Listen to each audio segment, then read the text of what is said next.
I'd like to call the meeting to order at 9:30 a.m.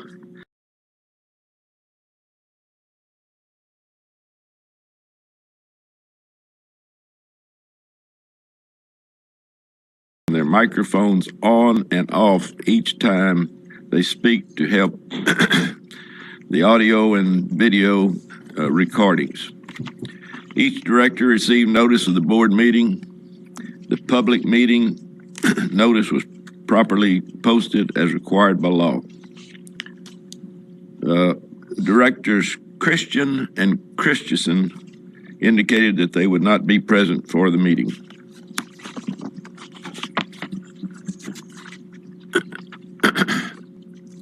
I'd like to welcome our newest member of the board, Wesley Lloyd.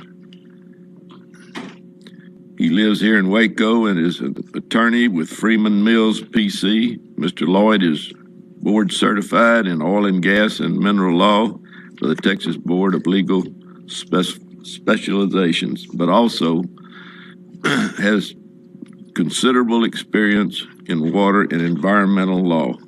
Welcome, Director Lloyd.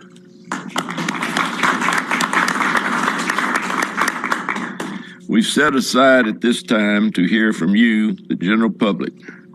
Those of you that were interested in providing comments and filled out one of the cards available at the receptionist desk will be called to approach the podium to make your comments.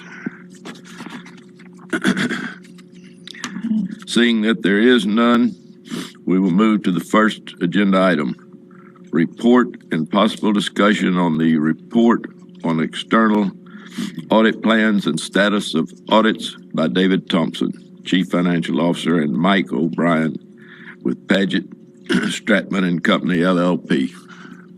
Good morning. Good morning. Mr. Chairman, members, Is this turn it up? Hello?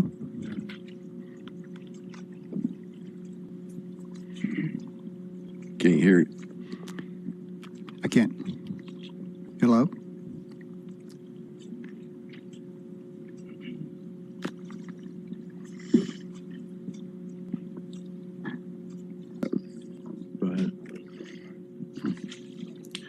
We're going to deviate just a little bit from the schedule. The Board of Directors will conduct a closed meeting in executive session on the following matter: to consult with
Houston and Dallas.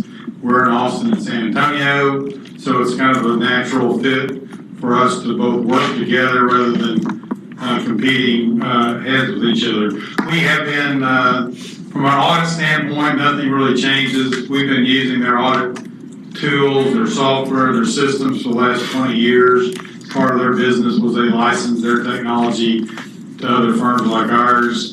And when these sorts of joining of forces or mergers occur, you've engaged Patrick Strotterman. We have over 100 projects in progress that we continue to finish, issue the report as Patrick Strotterman, and then going forward, the name changes. There will be no changes in people. I'm still the contact. The team stays the same. They don't have an office in Austin or San Antonio, so basically you're dealing with the same people, different name. But this is my contact information, and they'll stay the same, same address. We're expanding offices. We'll soon be in the same place as we've always been. But the reason I'm here today, besides to give you that update, is to go over the 2016 River Authority audit. We have 2 times a year we come to you, this time, which is before the audit is finished, and then at the end of the audit. So this gives you an opportunity to have input. I give you all my contact information because I do work for the board. I will obviously work with management in conducting the audit, but you have full and unrestricted access if you have questions or concerns that you want to go over. Some of the things, sometimes I talk to and other clients, board members might have concerns about any financial statement accounting disclosures and just things in the financial statements, issues of management integrity, if there's unusual transactions or major transactions you have concerns about or want to understand the accounting. I'm here to talk to you or meet with you. If you ever have any concerns about management integrity or any of the accounting rules or standards, that's what I'm here for. So that could either be done today, or you can call me or email me at any time. What you engaged us to do is to audit the financial statements. That's the top box. So this is the financial statements for the River Authority. We're auditing the financial statements to make sure that they're fairly presented in conformity with generally accepted accounting principles. Also at the financial statement level, since you have federal and state funding, we do the audit in accordance with government auditing standards, so we report on compliance with laws and regulations at the financial statement level. Another part of the audit are the federal and state grants, and there's several rules and regulations from both the Office of Management Budget and the state of Texas that governs what you do on those federal grants or state grants. So the grant audits could be triggered if you have over $750,000 in expenditures on one of those grants. And the final thing we do is when we come back at the end of the audit, we'll issue our auditor's report. We'll also issue you a letter on conduct of audit, which communicates other matters that took place during the audit, and I've got a list of those I'll show you in a minute. But I want to make sure, especially for newer members, we're not preparing the financial statements. The River Authority has a staff that's fully competent, CPAs on board. We're purely auditing, which is the highest level of independence you can have in the reporting process. At this point, we have finished our audit planning and risk assessment process. Audits are conducted on a risk basis. We have to determine where we think the highest areas of risk of misstatement could be in the financial statements and apply procedures on that. Obviously, it would be too costly and too time consuming for us to audit every transaction or everything the River Authority does. So under the auditing standards, you determine what risks of misstatements there are and you apply procedures to those. So we've conducted our planning, we've done some preliminary work, but you still have time if you have areas of concern or questions or things you want looked at to have input. Just provide that to me, email, call, or I can I can meet with you if needed.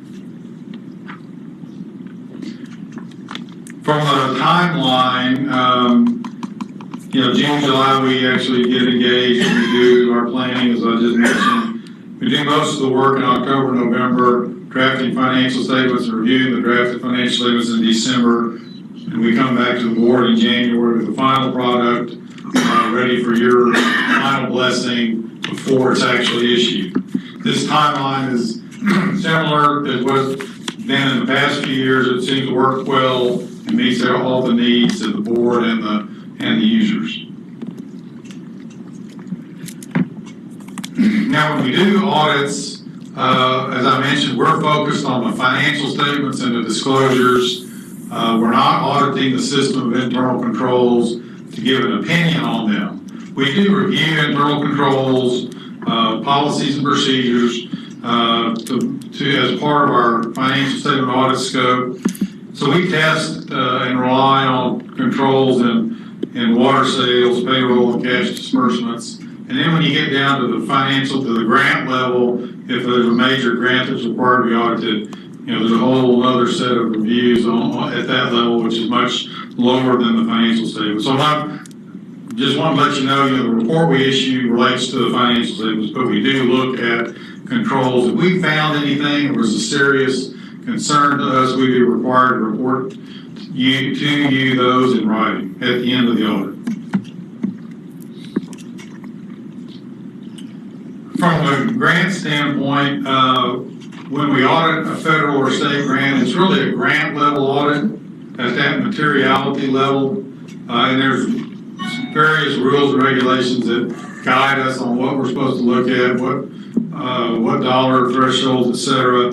Those have recently been increased by the federal government to $750,000 in the past. It was if you had a $500,000 or more grant, that was required to be audited and reported on. So we'll see how that plays out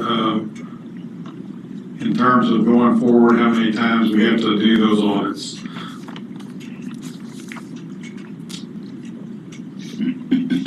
Finally, I mentioned this earlier, we're in the process of doing the audit.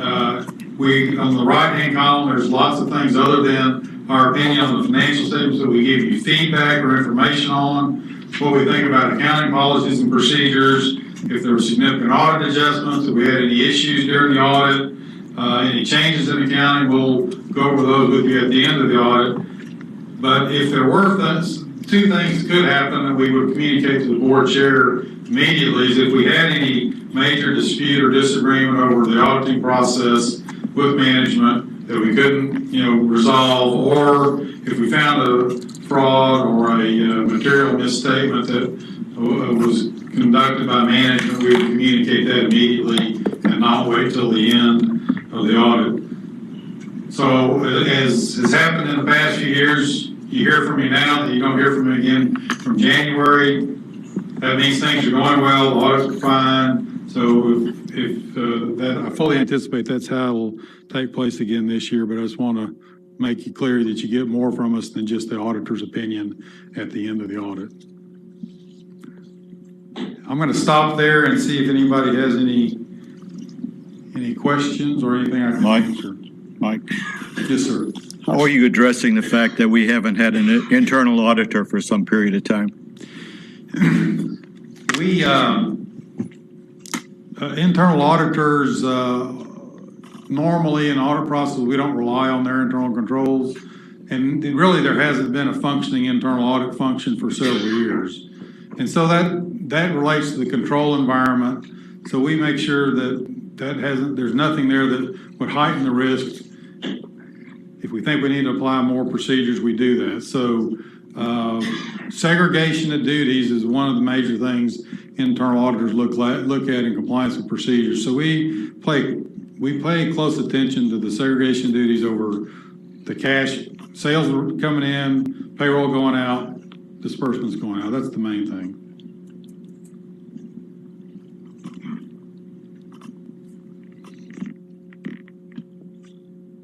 Yes, sir. While you're not expressing, while you're not expressing an opinion on internal controls, do you feel you've adequately looked at them in cooperation with what management wanted you to look at and so forth? Yes. Okay. Yes, we do. We don't ignore them. We clearly spend time and looking at those sorts of issues because if we think there's a material weakness in internal controls, we have to report that to you in writing. And if we have any other feedback or concerns, we'll issue a management letter at the end of the audit. You have an extensive internal control questionnaire, I presume? Yes. Do you have you, let me see if I can word this properly. We've had a heightened concern of risk in cybersecurity. And while we're a public and full disclosure organization, there are things that we have to protect, and employee information and certain other information. Probably the most important would be some of the personnel records and files. Have we? Does your audit include any internal control questions about that? Or and I'm not sure if we have a separate cyber or a separate security audit or not. Do you know about that? Specifically with cybersecurity, that's not part of the financial statement audit. Right. We do have a IT specialist come in, and we're focused on the accounting systems and transactions with banking institutions to make sure there's high-level controls at that level. But you're right to say there's a lot more risks out there in accessing other non-financial information and potential costly impacts. Those are matters that you need to have somebody who's more experienced with IT matters than a CPA take a look at. We look to make sure that you do have access and general controls over the financial accounting processes and information. But you're not able to drill down because that requires an IT professional or a consultant of some sort. Okay, thank you.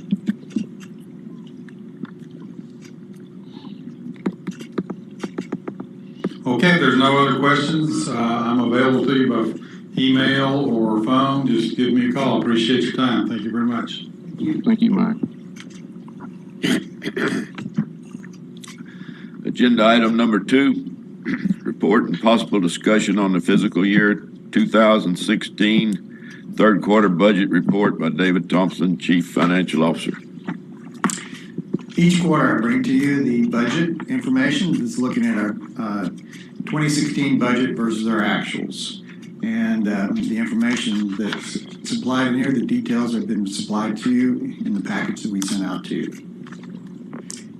The first slide is a graphic slide to look at our 3 key financial items, which is revenue first, which is $4.3 million that we're over budget, and that's due to additional water sales that were not budgeted.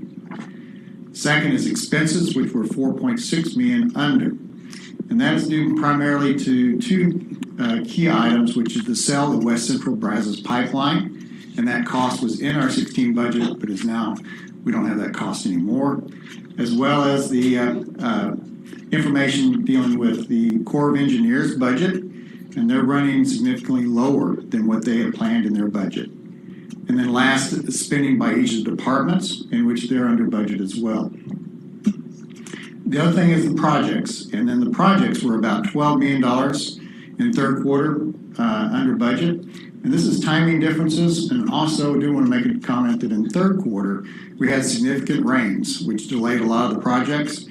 Our hope is to catch a few of them up in fourth quarter and try to get back to some of the budget. But I don't project that we'll probably spend quite the $23 million that we had planned for this year. Next is just looking at the detailed financial statements, which we've already talked about, the revenue and expenses.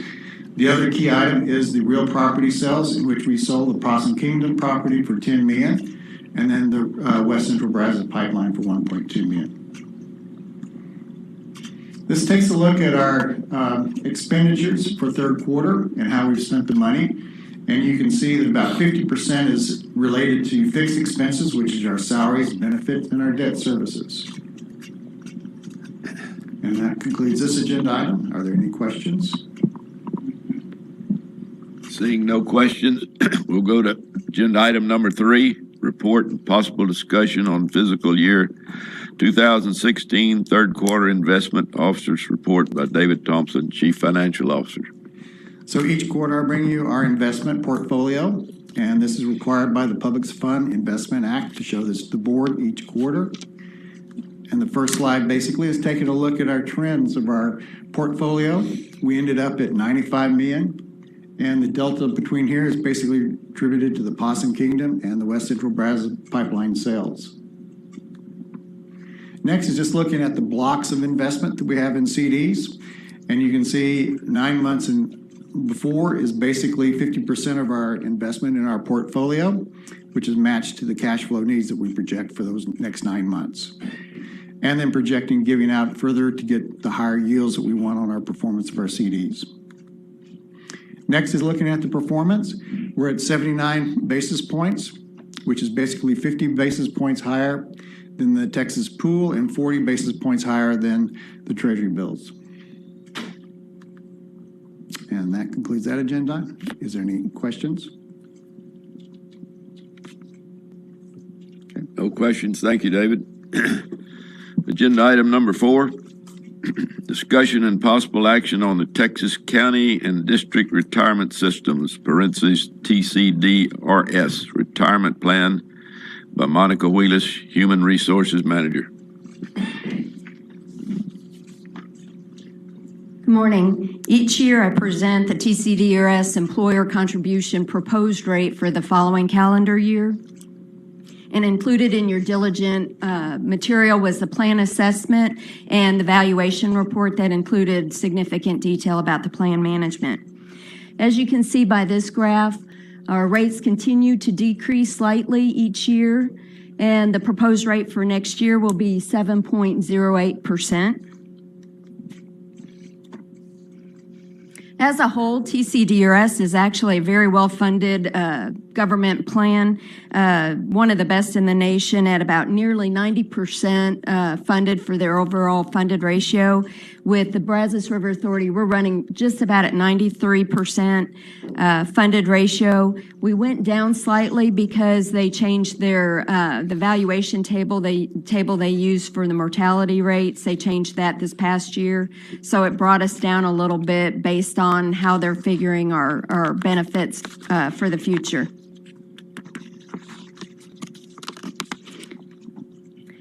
Staff is not proposing any changes to our plan for the 2017 year. And if there are no questions, I'll read the resolution. Seeing none, read the resolutions, please. Be it resolved by the Board of Directors of the Brazos River Authority that the Texas County and District Retirement System, TCDRS, plan provisions for the Brazos River Authority non-retirees remain the same for the 2017 plan year. And be it further resolved that the TCDRS plan provisions for Brazos River Authority retirees remain the same for the 2017 plan year. And be it further resolved that the required TCDRS employer contribution rate will be 7.08% for the 2017 plan year. You've heard a reading of the resolution. Is there a motion to adopt? Sacanino, second by Bowles. Please poll the board. Presiding Officer Scott? Yes. Director Ball? Yes. Director Bell? Yes. Director Adams? Yes. Director Bennis? Yes. Director Bowles? Yes. Director Flores? Yes. Director Huber? Yes. Director Johnson? Yes. Director Kilgore? Yes. Director Lloyd? Yes. Director Luton? Yes. Director Masterson? Yes. Director Munson? Yes. Director Rankin? Yes. Director Smith? Yes. Director Tallis? Yes. Director Taylor? Yes. Director Zaccanino? Yes. Okay. Move on to agenda item number 6, report and possible discussion on the legislative update by Matt Phillips, Government and Customer Relations Manager. Good morning, Mr. Chairman and members. I'll be brief on this one. I'm just going to give you a very quick legislative update. As you guys know, this is the time when the legislature's interim committees are meeting, discussing issues that might be looked at next session. I'm not going to focus on all the different committees. I'm just going to focus on House Natural Resources and Senate Ag and Water, which are the two that we watch the closest. And just instead of going through each individual interim charge, I'm just going to give you an idea of some of the common themes that both committees are looking at during the interim. State water plan. We've got a state water planning process that's about 20 years old at this point. And so the legislature is starting to kind of do a review of it to look at, is it still working? Is it still doing what it's supposed to do? They're looking at, do we still need to do 5-year regional water plan updates or 10-year? And so that's a question that they're taking a look into. I don't believe that's something they're going to change, but it's something they're at least asking. How are the regions implementing their regional water plans? Are their projects actually being implemented on the ground? And in a lot of cases, the answer is no, because a lot of the projects are so long-term, but there are some projects that are being implemented or that are at least being started. Allen's Creek would be an example in our basin that we're at least starting on. House Bill 4 integration. How is the funding that the legislature approved being implemented into the water planning process? Are entities applying for it? Are they getting it? And the answer to that is yes. And then how is the prioritization of projects within the plan going as part of that process? And then consistency across regional water planning groups. Do all the regional water planning groups hold open meetings? Do they all meet similar increments, all that kind of thing? And the answer is usually no. They all kind of do it differently. And so does the legislature need to force some sort of consistency among the regional water planning groups? And then how the plan integrates with groundwater planning and groundwater management areas. On groundwater, it's an issue they look at every session, but the issue of ownership. What's the proper role of groundwater conservation districts since groundwater is privately owned? How much can they regulate it? How much should they regulate it? And should that change? How can you move groundwater? How can you transfer it out of a district? Are some groundwater district rules too restrictive so that we won't be able to move water if we need to? And do there need to be changes to statute for that? The difference in permitting from district to district, does there need to be some sort of consistency set in state law that districts all have to permit a certain way because they all do tend to do it a little bit differently? Joint planning, again, that gets back to the regional water planning group, but also how various groundwater districts plan across aquifer lines, since many of them are drawn on political boundary or county lines, how they plan together in one aquifer. And then legal cases that happen in between sessions. Obviously, groundwater law is mainly written in the courts. And so does the legislature need to make any changes to statute based on recent groundwater cases? And then surface water, transport's also an issue there. How can you make interbasin transfers easier and less restrictive? Eventually, we're going to have to move water throughout the state. And so how's that going to be possible? Obviously, that develops into an East Texas, West Texas, rural Texas versus urban Texas fight pretty quickly. Permitting, it's obviously something we've got a lot of experience with our system operations permit. Does the process take too long? How can it be streamlined? And what are the issues considered in the permitting process? And then also, do the water availability models for each individual basin need to be updated to incorporate the most recent drought? How do we do that? And more importantly, how does that get paid for? And that is it. Happy to answer any questions. Yes, sir. Ever been any discussion or gossip about taking over control of the groundwater districts, or do you still see them as being independent? I think it's always hit or miss. I think there are some that feel that the groundwater regulation process should be more state or regional level oriented as opposed to down in each individual political subdivision district. So you're always going to have that camp. I think you have a lot of groundwater marketers that would like to see that happen so that they can access groundwater easier. But do I think the legislature is going to unravel the ownership of groundwater anytime soon? No, I really highly doubt it. I think that it'll always be discussed during interim committees and things like that, but I don't think they're ever going to change it. They may pull back some of the power that groundwater districts have to regulate transport and things like that, but I don't think they're going to get rid of them anytime soon.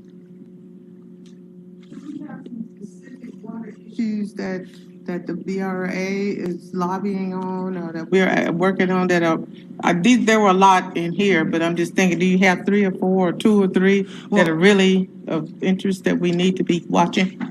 Probably the biggest one that we have the most experience with is water rights permitting. Obviously, we're a poster child for how that process can take an exorbitant amount of time.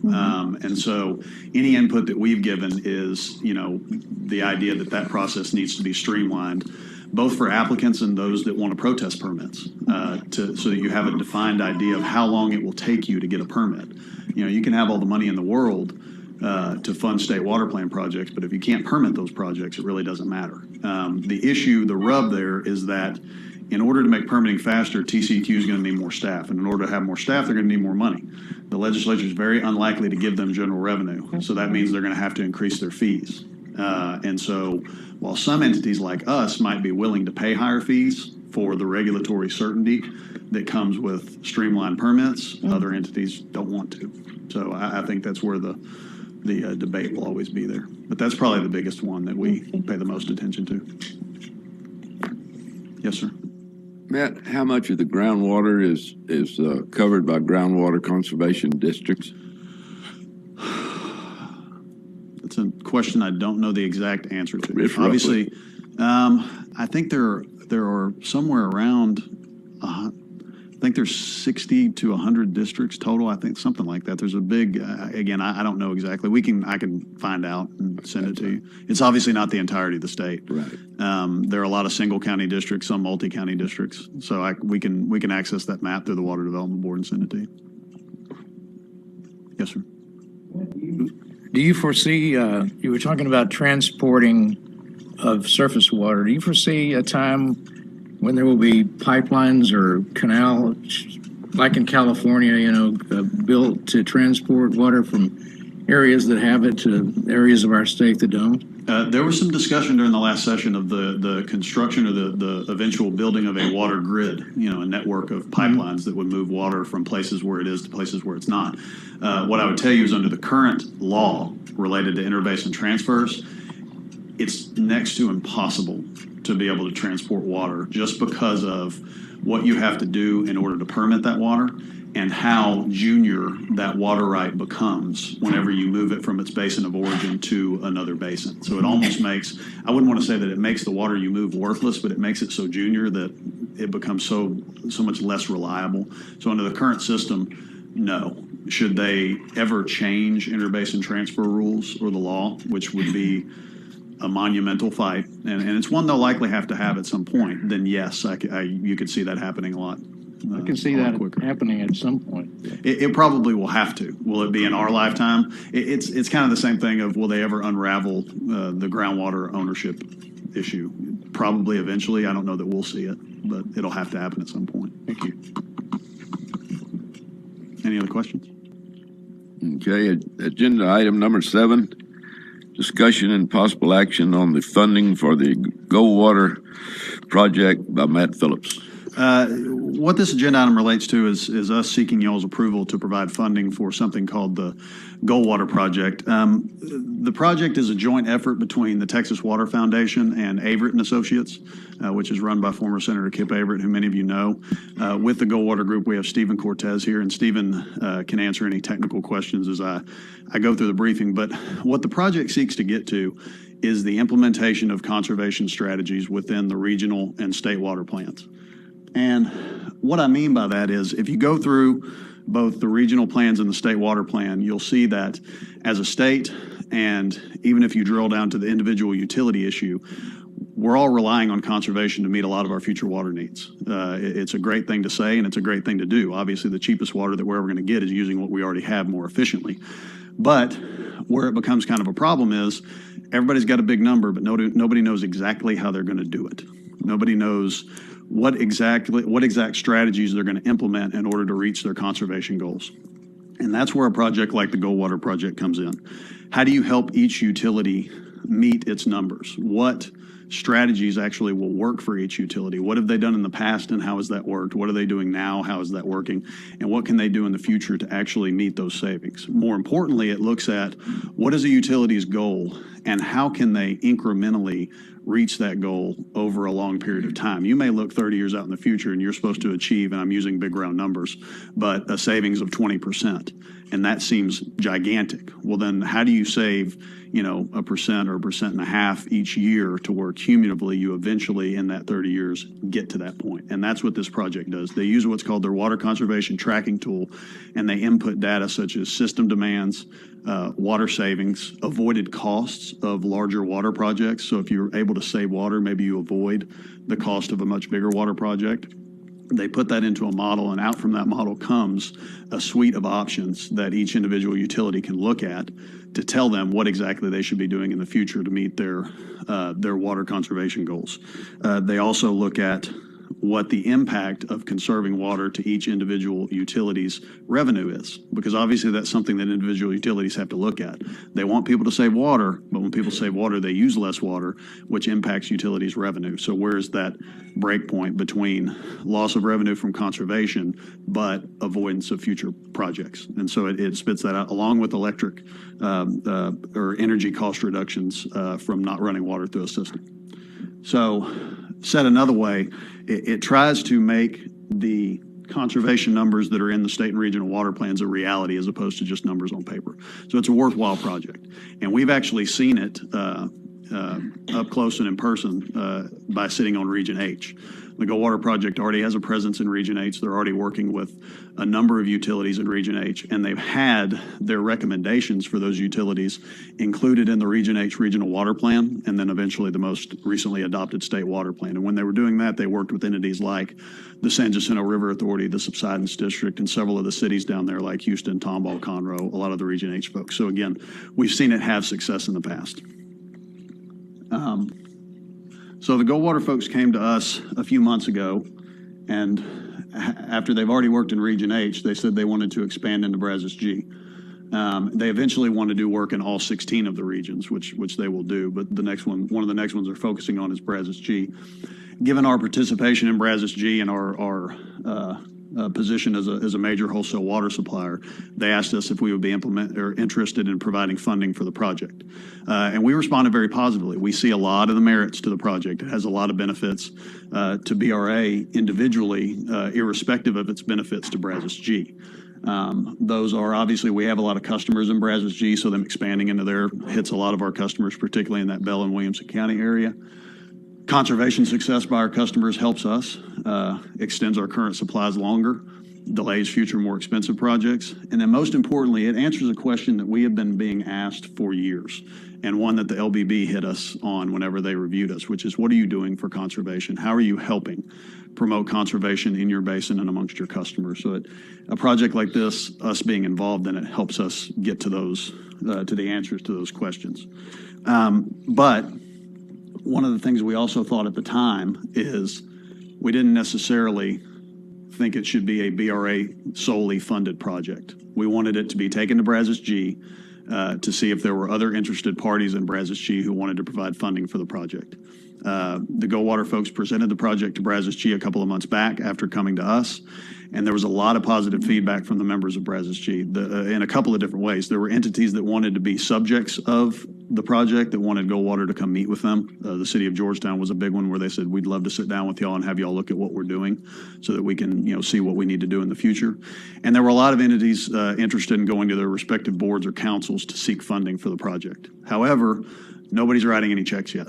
And so that's why we're kind of at the point where if we want to get started, somebody's got to ante up and start doing some stuff. And so that's what we're bringing to you here today, is for you all to approve us providing roughly or right at 50% of the total project budget. The total budget's $100,000. We would provide $50,000, $25,000 a year for 2 years.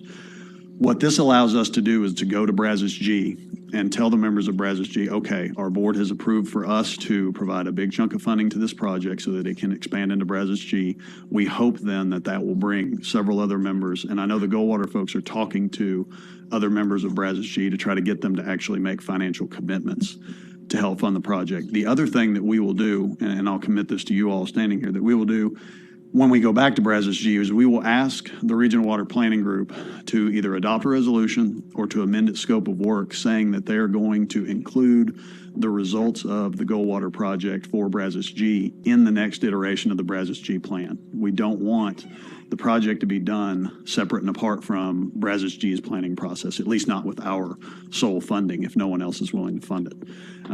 Should that not happen, we'll have a conversation with the Goldwater folks about possibly continuing to provide the funding, but we will want their efforts to focus solely on our BRA customers only, as opposed to expanding into Brazos G, at least with our funding. Now, were they to receive other funding, they could use that on other folks. So, but that's my message here for you today and our request. I've got a resolution, and I'd be happy to try to answer any questions. And like I said, Stephen's here for more technical stuff. The legislature decided they wanted to help with water funding and gave us some money, $2 billion in that rainy day fund. Mm-hmm. Would that be part of the money that TWDB could give for a project like this? I know there are a lot of conservations and people who have water intakes have to have a conservation plan. Mm-hmm. Now, would this go to those kind of entities and say, okay, you said you had a conservation plan, now show me the proof of it? Is that what's going to happen? There are a couple different ways that could go. Some of the SWIFT funding, which is the $2 billion, has to go towards conservation projects. There's a percentage of it. I believe it's a total of 20% has to go to conservation and reuse projects. So there's a chunk of it that has to go to those.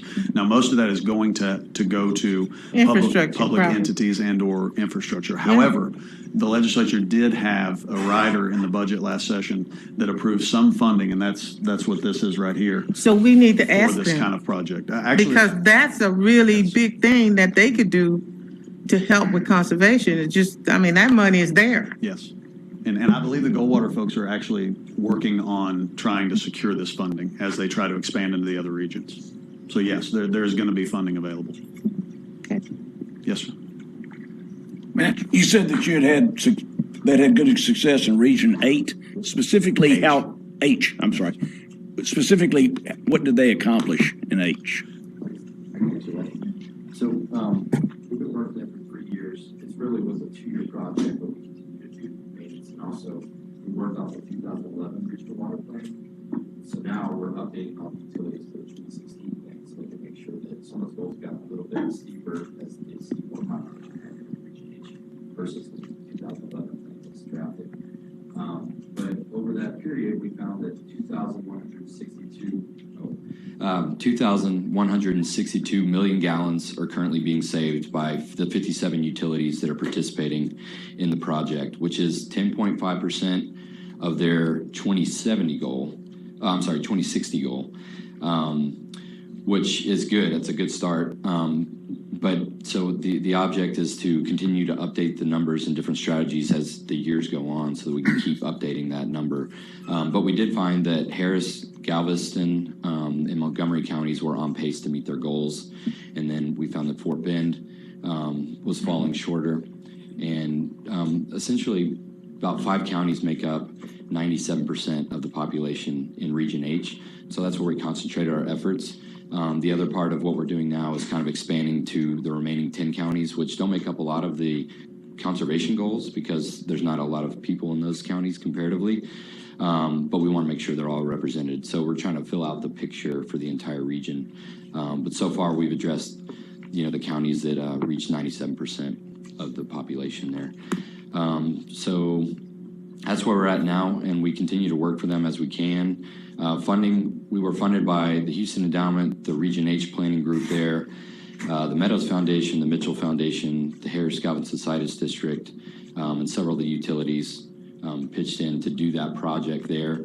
And as we continue, if we can, we're hoping to get Water Development Board funding so that we can go on in perpetuity there. But essentially that lasted us for 3 years in the region, and that's staff, travel, and everything else it takes to complete the process. Yeah, yes, sir.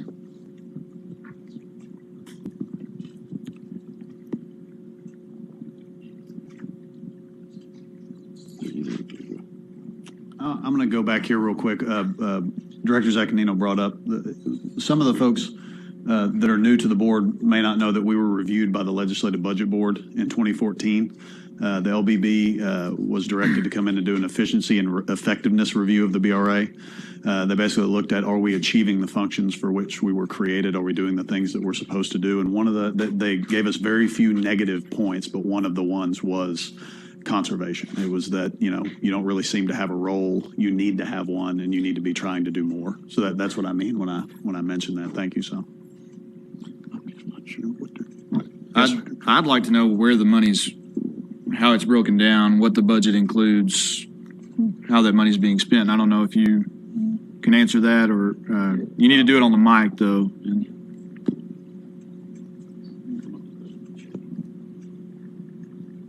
And what was your name? It's Stephen Cortez with Averitt Associates, and we've been conducting the project alongside the Water Foundation and Region H. We'd be happy to get you a pro forma budget. We did it many times for Region H when we applied for grants through the endowments in the foundation. So be happy to get you a pro forma budget, what it would take to do Region G. So if I can probably get your contact information after. Can definitely get you that in probably tomorrow or the next day. Okay. What was the H budget, for example?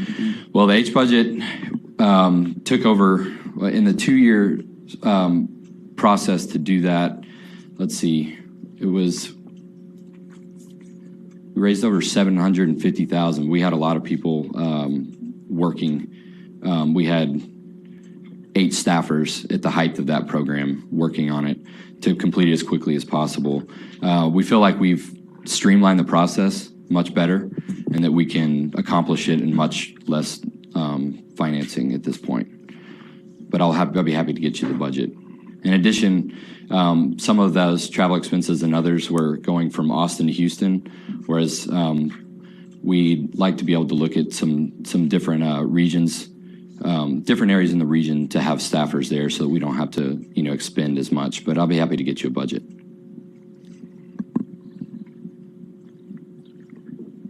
Yes, sir. You're saying the budget for Region G is $100,000, just for Region G? I believe over 2 years. Right. Yeah. But I'm still a little confused on what we're going to try to accomplish with our money.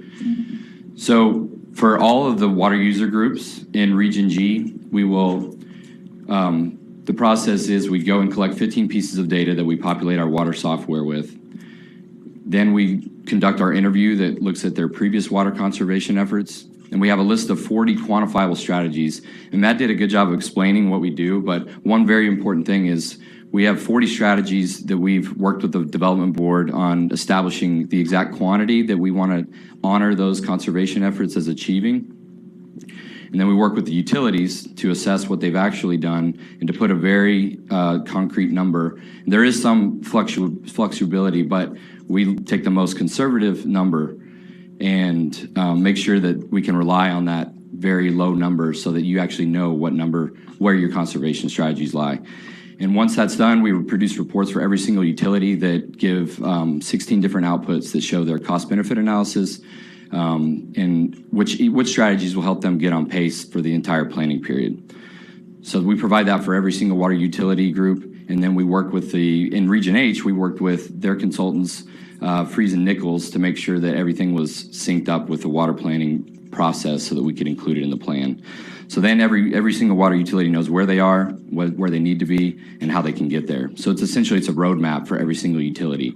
And then you can point to that and say, here's where we are and here's what we need to do. And water planners such as yourself can assess what the best strategies are going forward and what's going to be the most cost effective.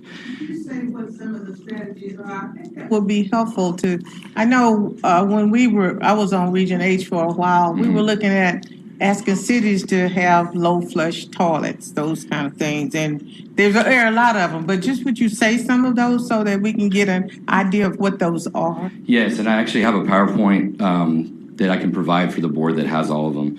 But the most effective, and these aren't in that order, but twice a week outdoor watering restriction ordinance, rain harvesting barrels, the Wise Guy program, WaterWise take-home kits, Water Smart software, Safe Water Co. micro conservation programs, AMI, AMR smart metering, building plumbing code enhancements, golf course conservation, park conservation, restaurant and hotel ordinance requiring patrons to ask for water, residential surveys, residential low flush toilet rebates, and there's about 25 more of those. And essentially, we put an exact number to that, but we do also work with the utility to see if they've already installed the program where they are doing toilet replacement. We need to know the brand of the toilet so we get the exact number on what the savings are. So you set a baseline, you have a period of time, and then you go back and find out whether or not they have implemented those strategies that they said they were going to implement.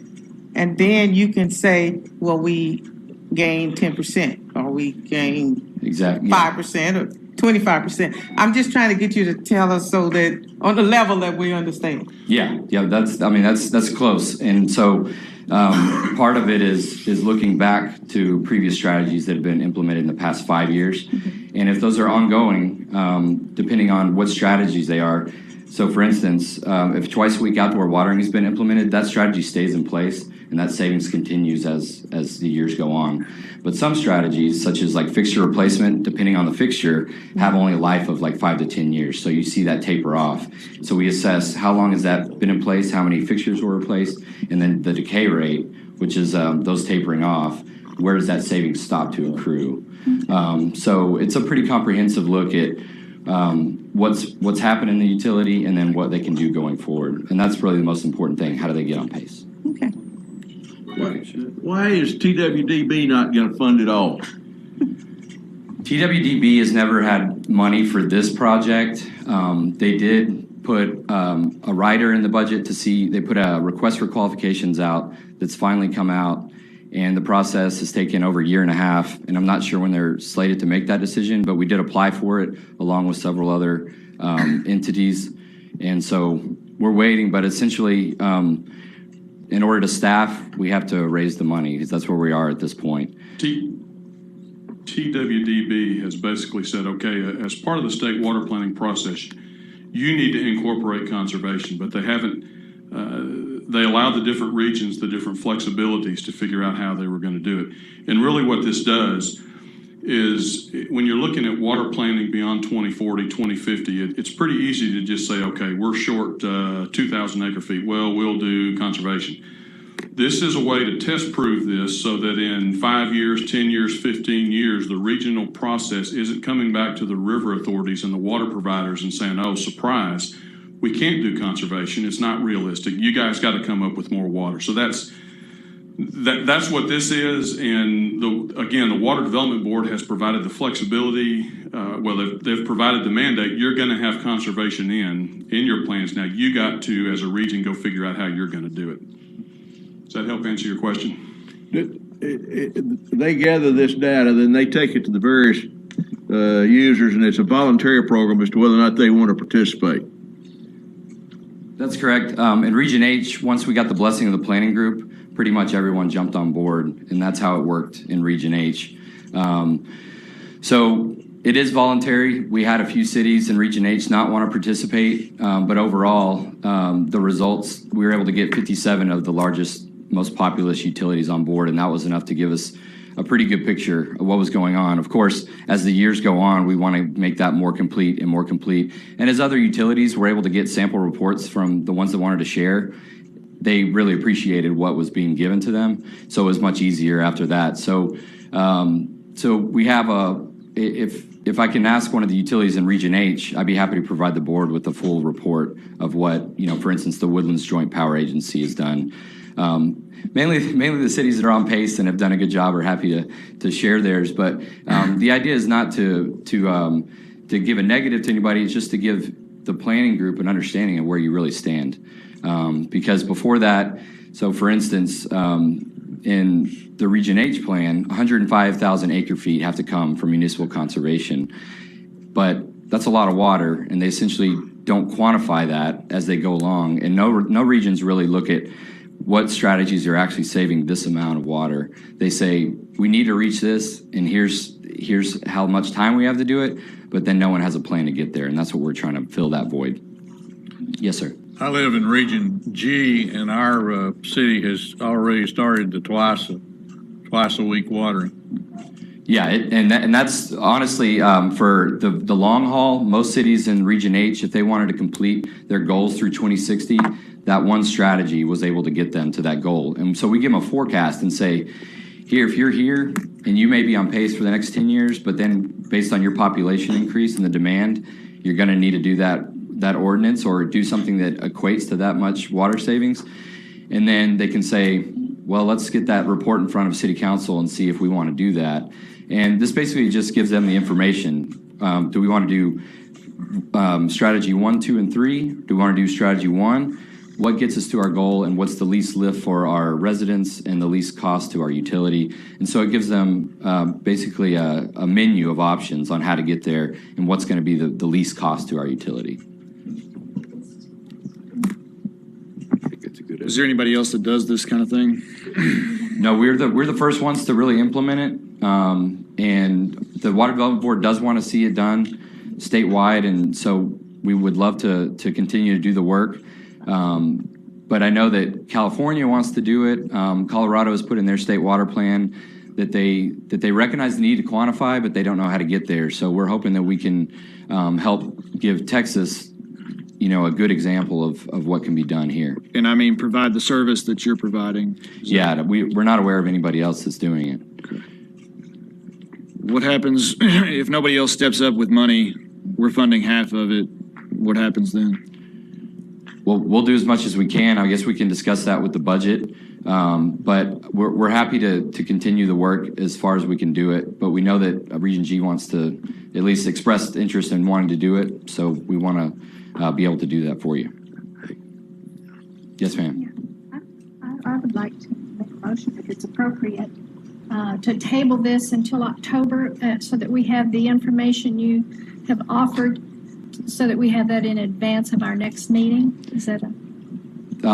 It's fine. It's fine with me. What I'd like to do is get a list of everything you want, and then I can provide that for you so that you can have that in advance. And I'll make that motion.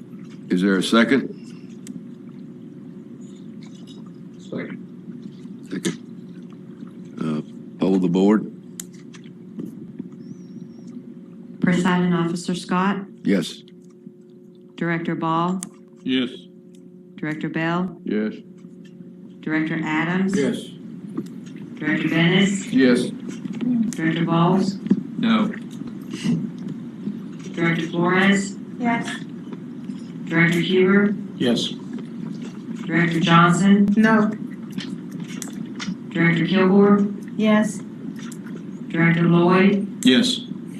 Director Luton, Yes. Director Masterson, Yes. Director Munson, No. Director Rankin, Yes. Director Smith, No. Director Tallis, No. Director Taylor, Yes. Director Zaccanino, No.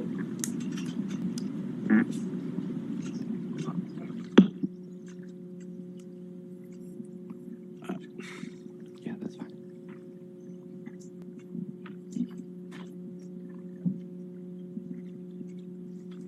I don't know. I have what they're doing. Much. You give me the information.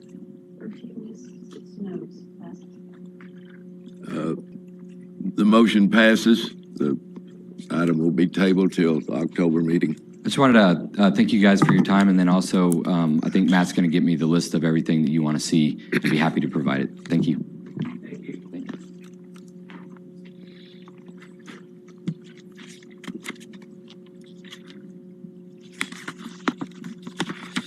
Agenda item number 8, discussion and possible action on the Lake Granbury trolley replacement construction contract by Michael McClendon, Upper Basin Regional Manager. Thank you, Mr. Chairman, members of the board. If you'll recall, I brought this agenda item to the board for your consideration and approval back in April of this year. There were 2 components to the project, fabrication of a new trolley system and also the structural modifications to the dam to support the new trolley system. And there were to be 2 contracts that were to be executed with the board authorized, as I said, for us to execute contracts for both components of that project. The first, the trolley fabrication was with Alltech Construction. The fabrication of that should be starting here shortly. Alltech, we're in the process of finalizing the contract with Alltech. However, when we began our discussions with Brazos Construction, they were the low bidder for the structural modification component of the project. It became evident that they were unable to obtain the required insurance. Once that was confirmed, we moved on to the next lowest bidder, which so happened to be Alltech again. There's a $17,000 difference between Brazos Construction and Alltech.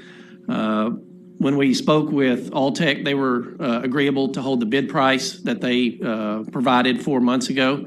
And so with this resolution today, we're seeking the board's authorization to move forward with a construction contract with Alltech Engineering.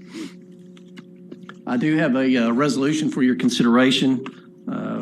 If you have any questions, I'd be glad to answer them. If you'll notice, I did add a 10% to Alltech's fee. That's to cover any change orders that might arise during the process. Anybody have any questions? The total of this project is going to be $2.2 million, right? The construction for the trolley fabrication is, let me see. It was about 1.24 million, and then for the structural modifications, it'll be 626,000. The original low bid by Brazos Construction was 609, and then having moved to the second bidder, it upped it 17,000 to about 626. Okay. Yes, sir. Just curiosity. First, what are your BRA insurance requirements that they couldn't meet? Right. And second, you've added a 10% owner's contingency, for lack of a better description, is a line item in their contract? It'll be, I don't know if it'll be in their line item in their contract, but it's just approval from the board. It's a policy to go up to 10% for change orders. I don't believe it's a line item in their contract. The insurance requirement is their general aggregate. Our usual insurance is $2 million, $4 million, $2 million per occurrence, $4 million in aggregate.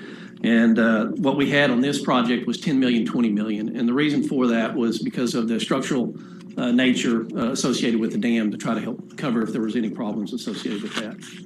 And that was the insurance Brazos was unable to obtain. I will say Alltech Engineering is working with us up at Possum Kingdom. So we've done work with them before. It's probably a benefit to have Alltech doing actually both components of the project from a timing standpoint. They're fabricating the trolley, and then they're also performing the structural modifications to the dam as well.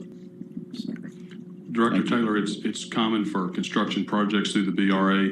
If you approve a budget that doesn't have any flexibility for change orders, we'd have to come back to you for each individual. Well, I think that's very appropriate. Okay.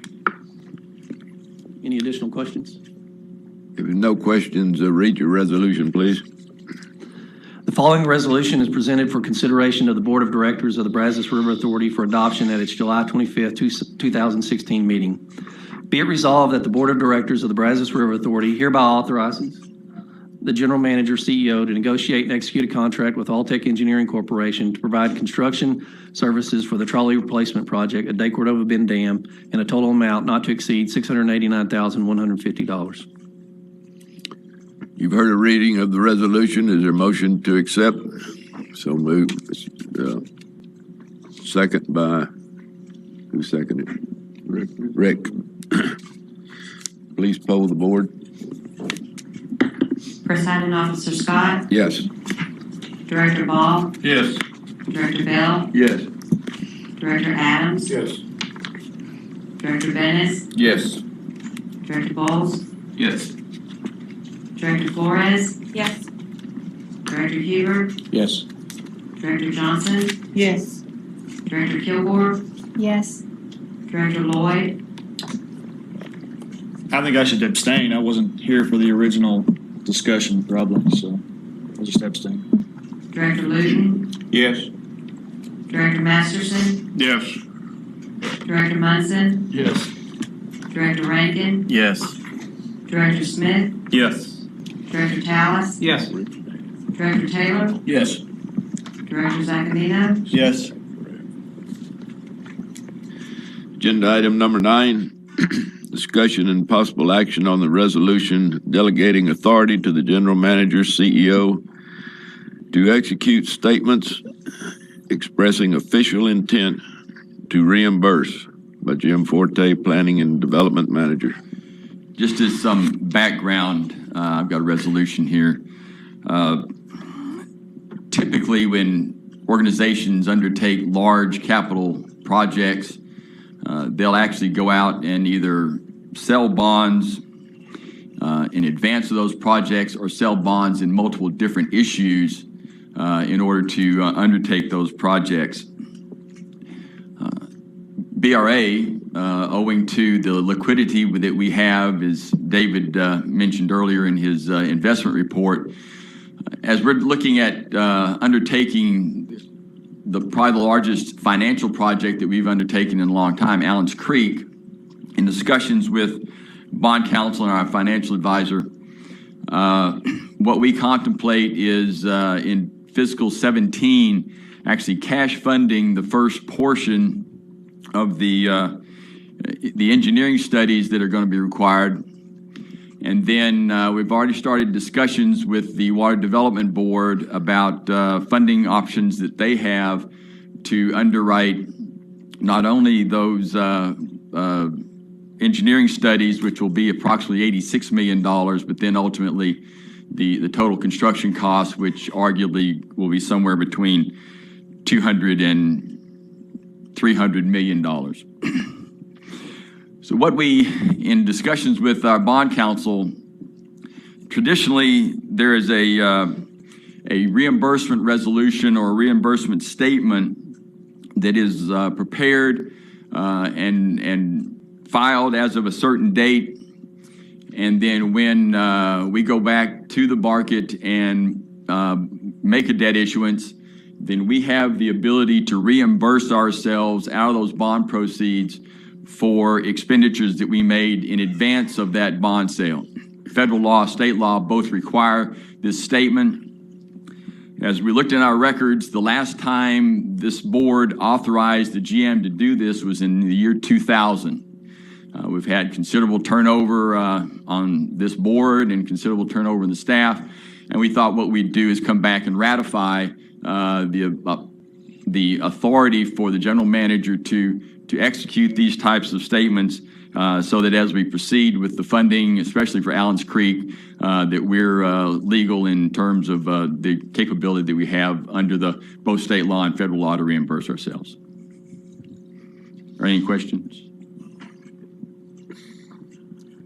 Jim? Yes. Did I understand you say that we advance money and then we can go recapture that after the bond and financing is done? Is that what I'm hearing you say? Yes, sir. We use our cash out of our reserves, and as we look at what those reserve balances are and how we've used them, then we can incorporate into future bond issuances the reimbursement of that cash so that we maintain our liquidity and have the flexibility to pursue other projects. Again, it avoids us having to go through multiple bond issues, having issuance costs associated with each one of those bond issues. You may issue 2 or 3 times for a project. This will allow us more or less to have probably just 2 financings for the Allen's Creek project, one for the engineering services and then one for the ultimate construction. And those numbers are in the bond advertisement. When you go out and request the bonds, those numbers are there. And yes, about the timing of it, is that also addressed in the bond issue? The issuer, in this case, the Water Development Board, in our discussions, they are well aware that we will intend to reimburse ourselves for the cash outlays that we've made in advance of receiving the bond proceeds. It's more than an intention, though. It's contractual. We can do it. I refer to Stephen Adams as here. I don't know if it's contractual, but this ability offers, or this type of a statement offers us that opportunity that we don't have to. But we'll look at what the cash payments have done to our reserve balances, and if we have the opportunity and the necessity to meet the board's reserve policy requirements, then we will do that. We don't have to do all of it, but we want the ability to have that option. And any bonds issued under this and for the Allen's Creek, we'll bring back to you. We can discuss very specifically what we intend to do with those proceeds when we have that bond sale.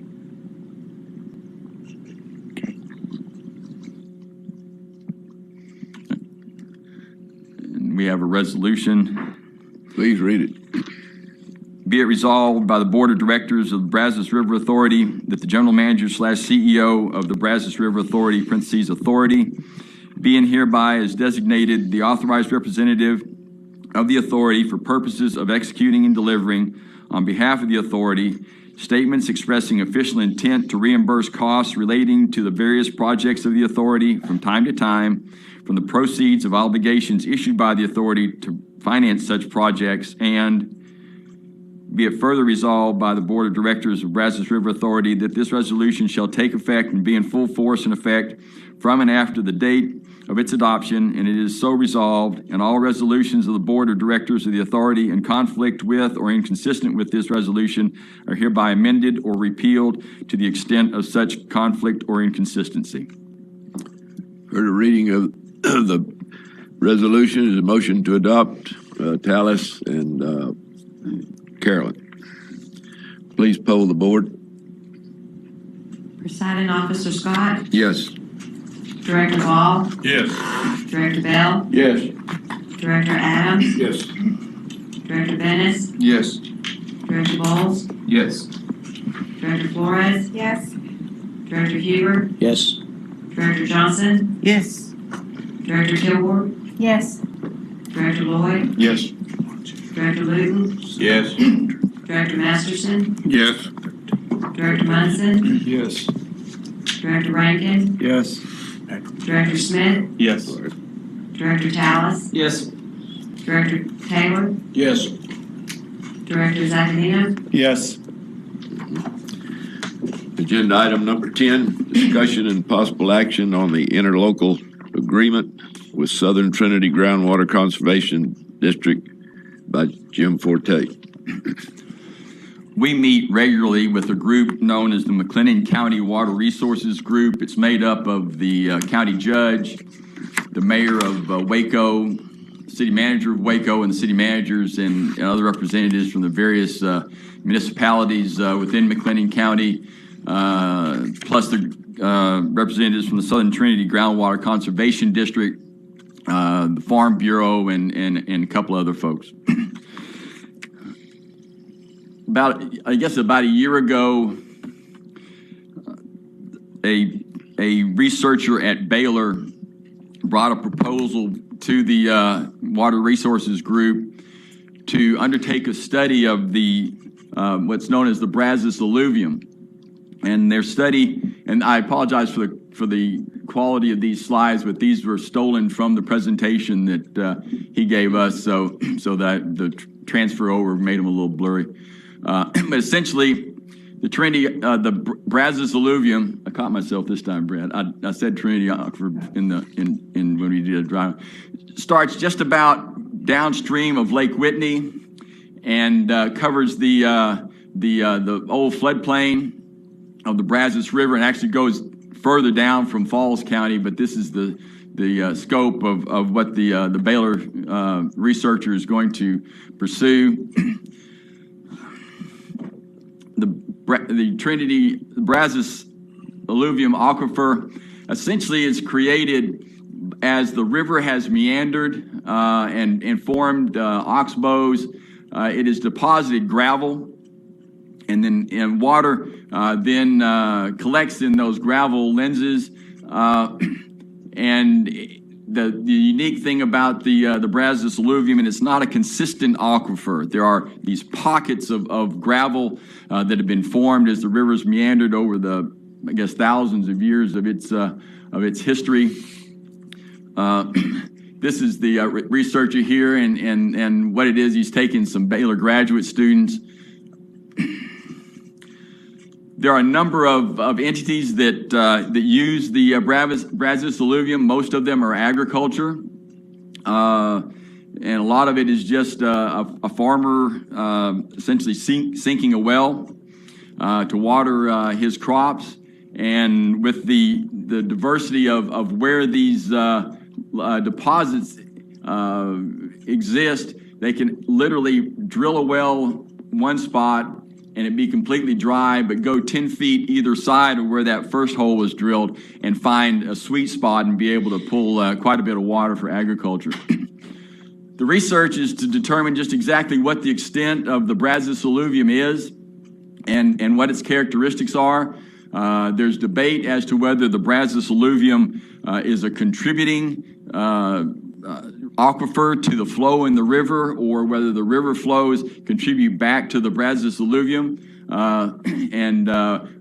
We feel that having that knowledge and supporting the work that the Baylor's doing in conjunction with Southern Trinity will give us an idea of just what the extent of water sources and water supplies are in the Brazos alluvium, using the information in McLennan County, presumably then to extrapolate down into other areas where the Brazos alluvium may be a potential source of water.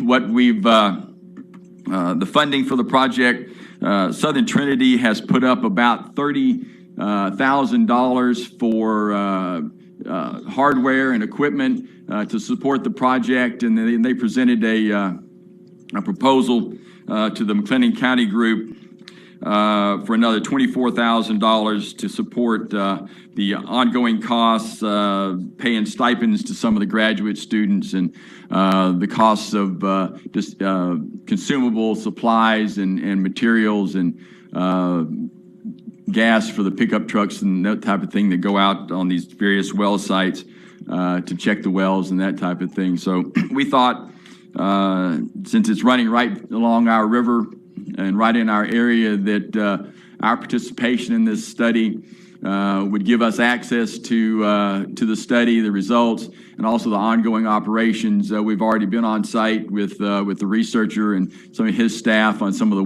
test wells that they're using, and already had discussions with them. So what we're proposing is that we would fund up to half of the operating cost for the Baylor study. The reason that we're contracting with Southern Trinity as opposed to Baylor, Southern Trinity is another government, and we can enter into interlocal agreements with them fairly easily.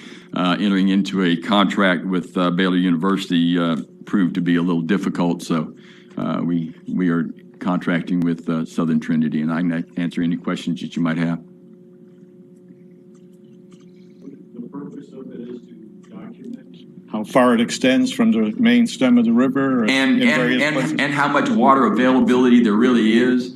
I say right now, most of it is just anecdotal to some extent. A farmer drills a well and he can produce X number of gallons per minute to water his cotton, but we don't know that they don't know the extent of drawdown and how that usage affects other components of the Brazos alluvium. It's a very unique alluvium. It's not like other aquifers that are homogeneous, like the Trinity aquifer, the Carrizo-Wilcox, that type of thing. It's got different characteristics. We thought being informed of those characteristics would help us with our water supply needs.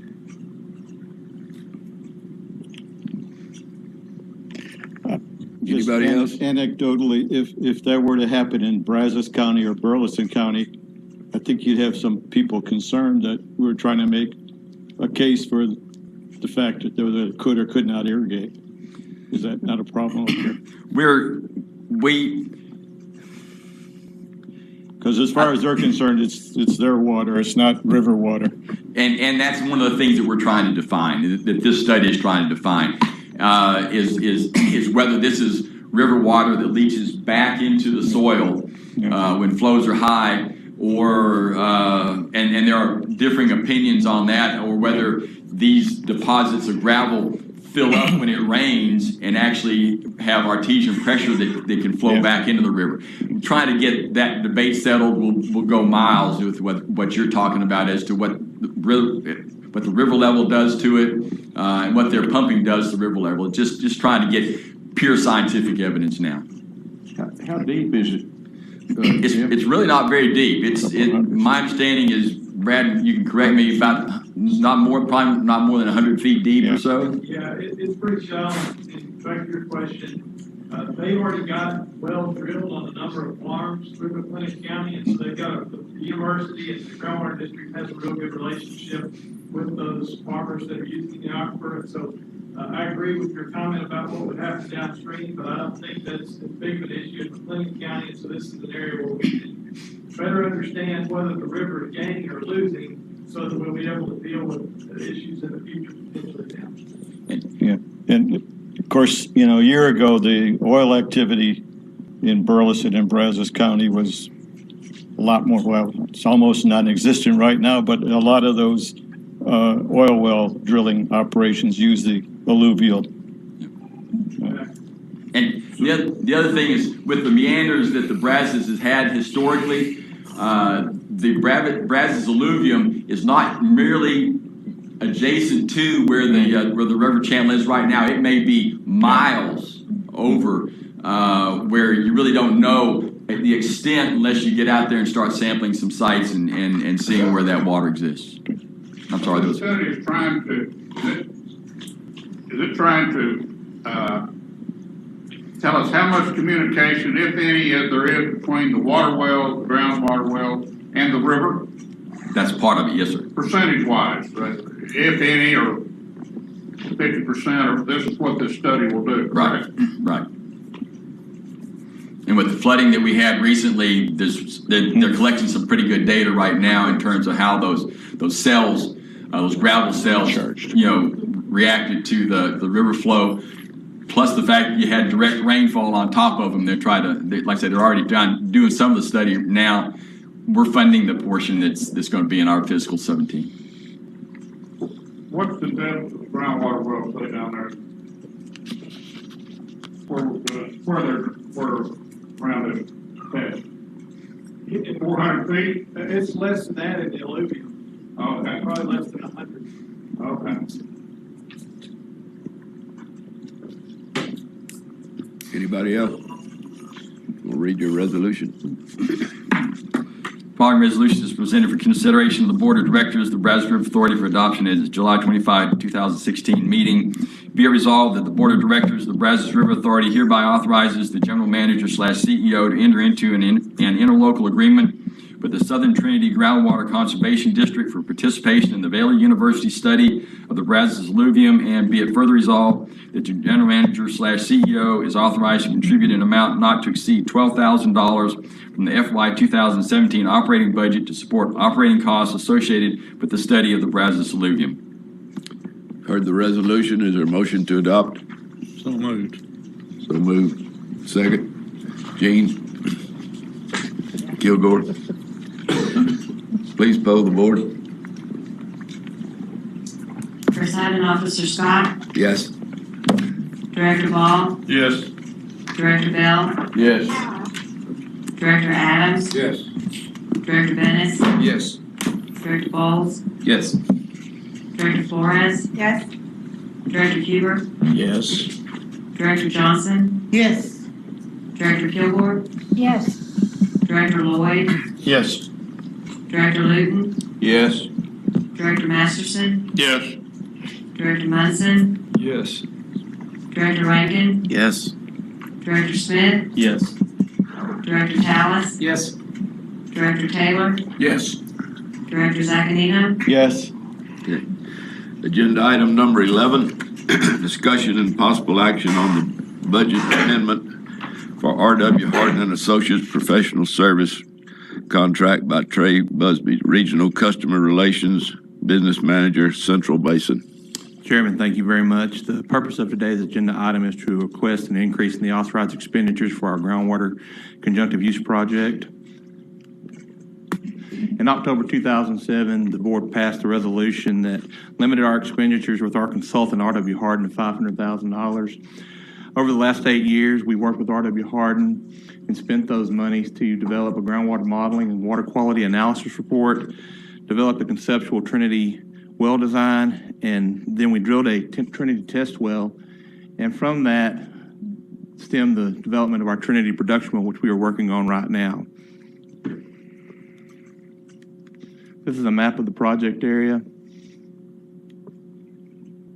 Right there is our East Williamson County facility, and we're drilling the well on the property we own at that location. Next steps in the project is to continue using R.W. Hardin's groundwater expertise and request an increase in authorized expenditures by $200,000. Those monies will be used to help complete the Trinity production well and evaluate future groundwater supplies for the areas. And I've got a resolution requesting this. Any questions? Anybody got a question? This was a well that we started some time ago. Is it partially completed? Are they drilling it, or? Yes, sir. We're probably going to finish drilling this week and probably within the next 2 weeks begin installing the casing and the grout into the ground. Is that correct, Mark? Okay. What is the depth of the well? The well is approximately 3,000 feet deep. 3,000 feet. And this well was included in the original contract with R.W. Hardin? We've taken it step by step, yes, ma'am. We before we did the production well, we drilled the test well to see if there was water available in that location in a quantity and a quality that would be suitable for use. And then we took the next step in 2013, 2014 timeframe, got budget approval to drill the actual production well, and we've been working on it since then. So it was not included, and now we are updating to include that well? Let me clarify something. This is, we're surface water experts. Mm-hmm. We rely on R.W. Hardin to be our groundwater expert. Sure. So anything that is this production well or the growth of, in your book, this is a multi-well project where we're going to acquire more property. We'll build infrastructure connecting those wells. How do we blend those waters? That's what these guys are going to do for us, and we need to increase the budget so that we can continue to rely on them in the years to come for that type of advice. If we get to such a place where we don't need R.W. Hardin, we won't spend all of the $200,000, but that's kind of a multi-year ability for us to keep R.W. Hardin on our side to help us with our groundwater issues. You've already drilled one well. We've drilled the test well, and we're in the middle of drilling the first production well. This is a production well, and I was just wondering if it was included or not included when we originally got a contract with these guys. This is not included in the construction contract for the driller. And when we entered into the original contract for R.W. Hardin, we really didn't know what would come out of that contract. R.W. Hardin was originally put on contract to evaluate the Carrizo. And when we turned from the Carrizo, and it was actually R.W. Hardin, Kevin, and those guys that came to us and said, you really need to look at the water that's right under your feet. So the actual production well wasn't realized at the time, but that's kind of what's come out of our relationship with R.W. Hardin. Didn't we authorize $1 million to drill that first well? No, sir. You authorized a lot more than $1 million. Okay. And I don't recall what the project budget is. It seemed like it's more like $3 million, Director Bell. I think it's about 3.4 is what it is. About $3.4 million for this first well. So basically, R.W. Hardin, he is a consultant, guru over the wells and everything. He is not the operator actually doing the drilling of the well. Lane Christian. Oh, he's doing it all? No, Lane Christian's doing the drilling. That's the company. Okay. R.W. Hardin is. He oversees that. He oversees the data analysis and looks at the well logs and things like that. He's a contractor. Yes, sir. Yes, sir. And remind me, this has no restrictions. How many acre feet per acre that you own? Williamson County has no groundwater district, so that is correct. Let's do it. Any other questions? Read your resolution, please, sir. Be it resolved that the Board of Directors of the Brazos River Authority hereby authorizes the General Manager CEO to amend the 2008 Professional Services Agreement with R.W. Hardin and Associates for groundwater hydrology services and increase the $500,000 not to exceed amount by an additional $200,000. You've heard the resolution. Is there a motion to adopt? Zaccanino. Huber. Yeah. Please poll the board. Presiding Officer Scott, Yes. Director Ball, Yes. Director Bell, Yes. Director Adams, Yes. Director Bennis, Yes. Director Bowles, Yes. Director Flores, Yes. Director Huber, Yes. Director Johnson, Yes. Director Kilgore, Yes. Director Lloyd, Yes.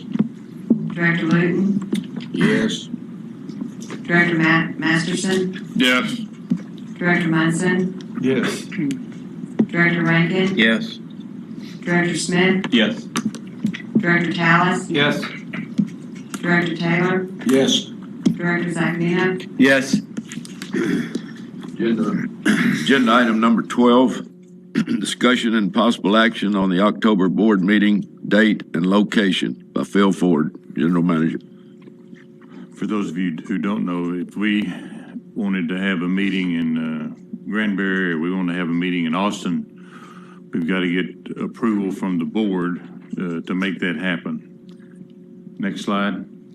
I can do it. Nope. Anyway, as it turns out, this year, the schedule, the last Monday of the month is happens to be Halloween. And so the question before the board is, do you want to meet on Halloween? And if not, we're going to have a proposal here, resolution to meet Monday before Halloween, which would be the 24th of October. Does that mean I don't have to have a costume? That's correct.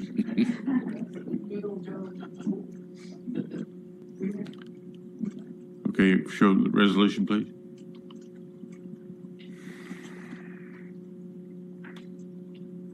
Any questions?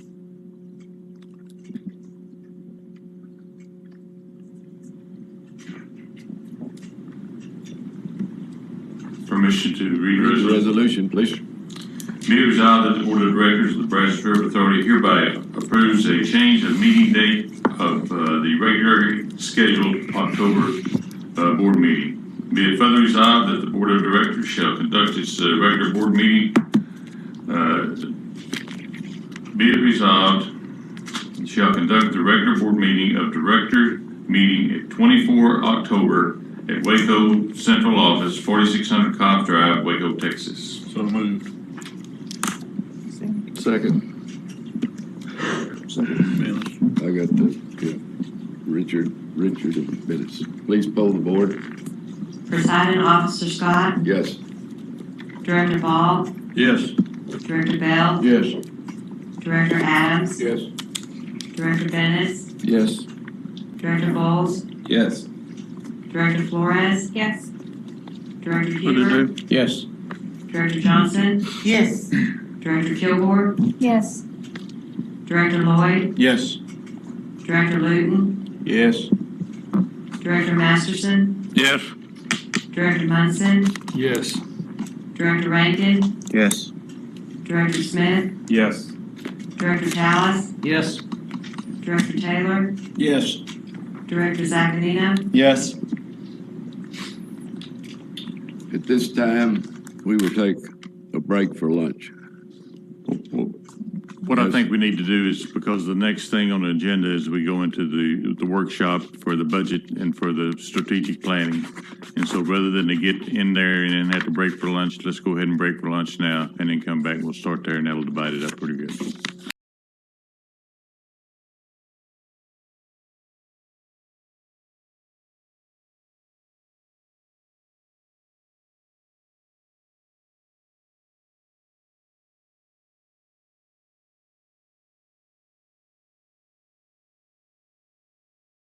Several of these, the Trinity groundwater well. Of course, the investment that we made in the East Williamson County when we bought the treatment plant from the city of Taylor back over 10 years ago, and positioned us not only to provide treated surface water to Williamson County, but also to be at the terminal and the hub for us bringing groundwater into that area. There are evolving technologies that are just now starting to gain traction, that we obviously watch what's going on in the marketplace. Developing water and managing the water for our customers. Of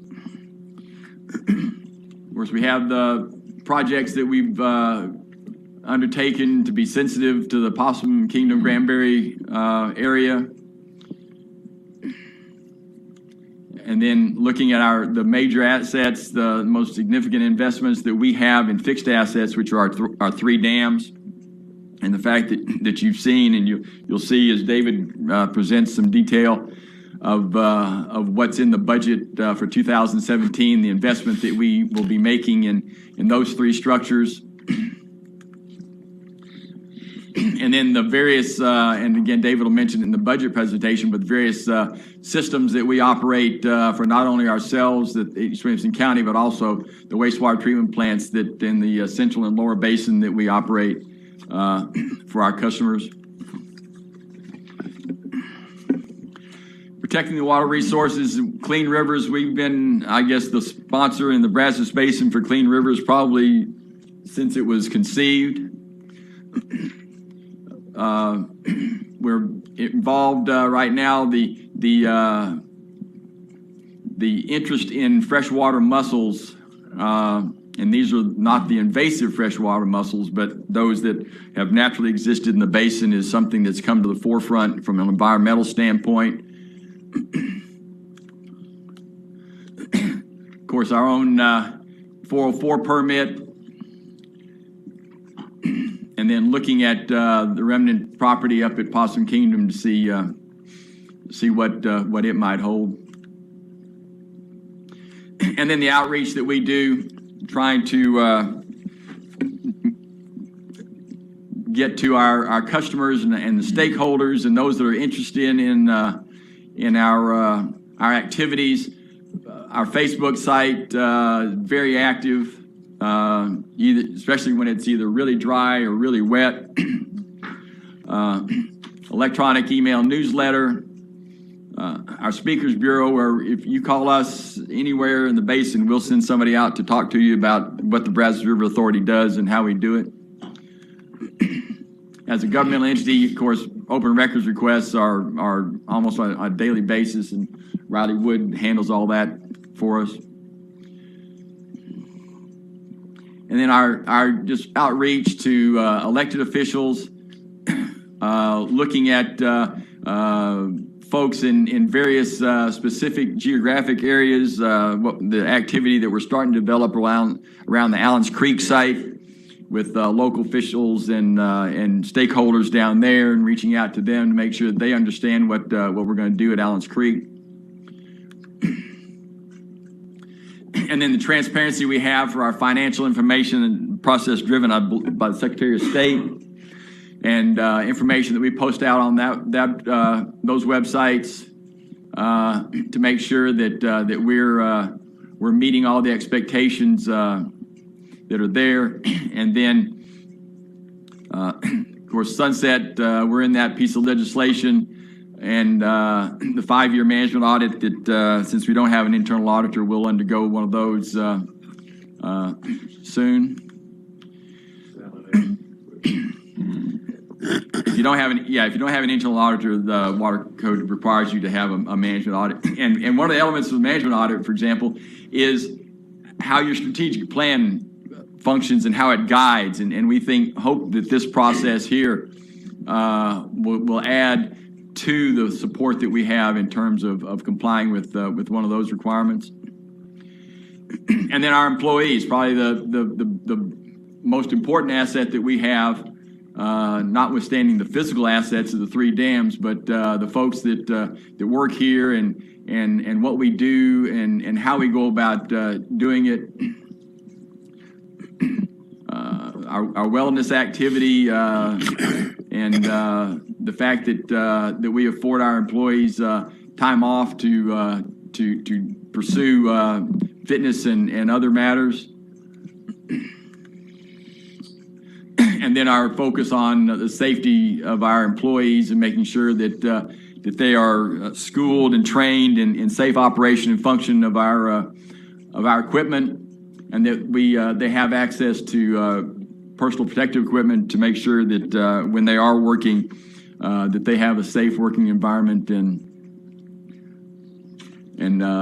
can avoid any type of lost time activity. That essentially is going down through the strategic plan. Again, what we told you last meeting in April, that we were going to populate the strategies, and we've done that. I'm going to throw it over to David Thompson here in a second, but I'll entertain any comments on the strategic plan or any observations that you'd like to make that we maybe need to incorporate into it. So I just have a quick question or comment. 3C talks about the Goldwater conservation. So we talked this morning about getting more information about that. Right. Yes, ma'am. And obviously, it's in the proposed budget already. So we're just keeping it like that. That can be more removed. Information, or It was. I'm trying to right find there. it now.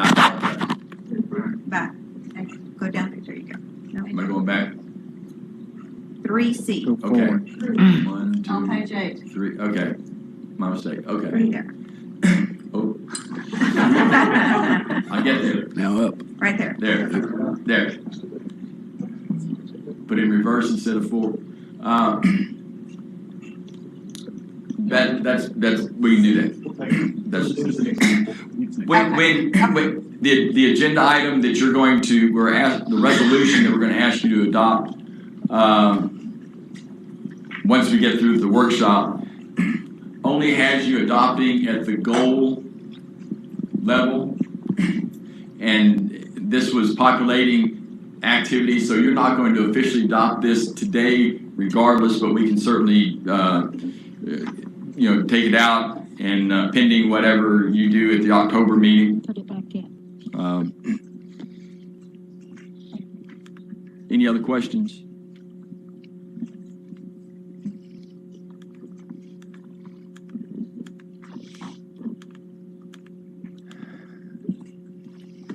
It's all yours.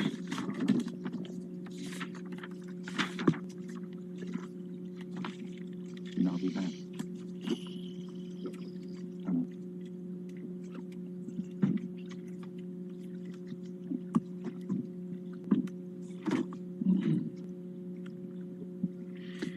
Okay, back in April, the board had a look at our preliminary budget, and since that time, we finalized the proposed budget. Very little changes from the April numbers to today's numbers that I'm going to show you. You did receive a book probably about 2.5 weeks ago, and in that book is all the details to the budget itself. And I do want to mention that my staff and I probably spent well over 1,000 hours preparing that book. So let's take a look at some of the numbers. Here's proposed is $58.6 million. And in the $58.6 million, you can see our system rate providers give us 26.7. Cost reimbursable, which is the next largest number, is 17.5. And that is where BR manages customers' facilities, and then the cost involved with that is billed back to the customer dollar for dollar. And this is our waste treatment plants, makes up about 12.7 million of the 17.5. And it's like Brushy Creek, Temple Belton, Dozier Farm. Next, looking at the expenses, is 56.9. The water supply system is 32.1, and this is a number that we'll be using in the system rate calculation. And here's the cost reimbursable, which is the 17.5, the revenue you just saw before. Next is looking at the operating expenses for the water supply system. And in here, basically 60% of our costs, which is our salaries, benefits, and our debt services, makes up the fixed costs in our budget for next year. Next is the employee expenses. We use 1.8 of the employment cost index, the U.S. labor average that we use. We also use 3.2% on the performance, and we come up with about 5%, which is comparable year on year what we use. Our benefits was 8.2, and that was primarily to the increase in the health cost that we have going on. And then we had basically 2 full-time ads. We lost 2 with West Central Brazos Pipeline, but we added 4 people to it, giving a net of 2. Now just taking a look at all the expenses. One of the key item here is that there wasn't much change between the 2 years in the budget. But again, West Central Brazos Pipeline sale was a cost that removed from 16 and is not in 17 going forward. The offset basically has been the salaries and benefits increase that we saw in 17. Next is looking at all our projects, and in our projects, basically I took 2 things to take a look at: how much we're spending on the infrastructure maintenance versus how much we have in new water. And that's 80% of what we plan to spend in the 26.1. And how that breaks down is looking at, for the new water, Allen's Creek, Trinity groundwater well, and the system permits. That makes up 90% of what we're planning to spend for the new water. And then in the dams themselves, we basically have, Possum Kingdom, Granbury, and basically the limestone. That makes up about 90% of the cost we plan to spend for those projects. Next is taking a look at our operation projects. And these are projects that basically we primarily don't capitalize, either because they're long-term studies or the expenses are too small to capitalize. And the main thing with these projects is that as we go through here, there are some projects like the Duck Creek and basically the Lower Basin floodplain protection. These are basically funded by grants or other stakeholder funding. So therefore, these expenses are removed from that to get the 1.7 million, which is then included in the system rate calculation. Next is looking at what water is available to sell for next year. 636,000 acre feet. Again, the system rates is 58%, where 30% is basically 2-tier and utilities companies, which make up our oldest contracts we have with the lower rates. I put this together to kind of give you an idea of a 10-year look at our system rates. And you can see starting out here, which was flat between 12 and 13, we had an increase up to basically 16. And looking at our projections out, and we see that the rates probably won't increase more than 2 to 3% over the next 5 years. And that includes the salaries and benefits and the capital projects we plan to spend in those 5-year period. Next is looks at the types of rates we have, obviously, and then look at the acre feet and then the rates we have changed between 16 and 17. One of the big changes we had was basically utility acre feet change with Luminant giving back 83, or had to give up 83,000 acre feet, in which 39,000 of it went into system rate. Now this is taking a look to see what goes into the system rate that we're calculating for 17. We talked about the O&M expenses, not much change there. We talked about the operation project and the 1.7 million, the increase from last year. And then the debt service, debt coverage and the reserve requirements, which were required by our board policies. We had a $1 million increase there. Also then you had a reduction in revenue caused by the West Central Brazos Pipeline, giving you 3.3 million increase from last year. The 26.7 is then used, calculated against the system rate acre feet, to get to 72 acre foot. That's a 2.1% increase. Next, I just want to take a look at the debt and the change from 15 to 16. And we saw there that we had no new debt issued. And basically, there's just principal payments. So we're at the end of this year, we'll end up at $93.6 million in debt. Last is just taking a look at all lines of business and the change that we see from 16 to 17 on the budget. And we started off with basically 58, and we'll end up about 36 million in reserves or working capital. Also, you have 7.9 million of days of working capital built into the 36. So this gives you, and I'm taking the 36, breakdown to show you how the reserve is broken out. Rate stabilization is the largest one. Contingency fund, which is set by the board at 5 million. It's basically for unanticipated or unbudgeted maintenance that we may have. Working capital, I just talked about, 90-day working capital. And basically the self-insurance, which is things like workman's comp or casualty insurance or expenses that are unanticipated. So with that, are there any questions or? Back to your graph on the two-tier contracts. There's, to the best of my memory, there's some of those that are going to expire pretty soon, right? Yes. And they're at 17. They'll go, when they expire, then they come back on at system rate, Full right? system rate. Okay, my question to you is, these customers have had a long-term, pretty sweet deal. Right. And it appears to me they're going to want the same thing again. I don't know. Wouldn't you? That contract doesn't allow it to be extended beyond that, other than at our discretion in pricing. And we were recently successful with both NRG and Limited in converting those from that real cheap two-tier water to system rate. Okay, so they don't have So, that. and that's a precedent that was set for us holding tight and That was my making sure those question. folks signed that contract. If they could renegotiate another long-term deal.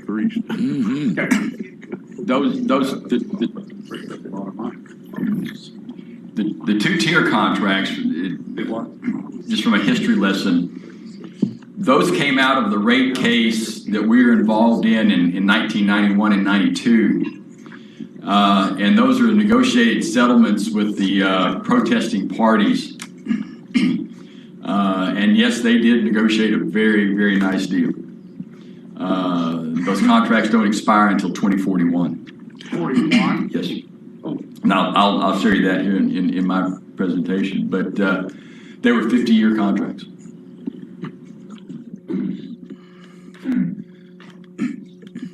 I wouldn't try to steal the podium from David, but. Were there any other questions?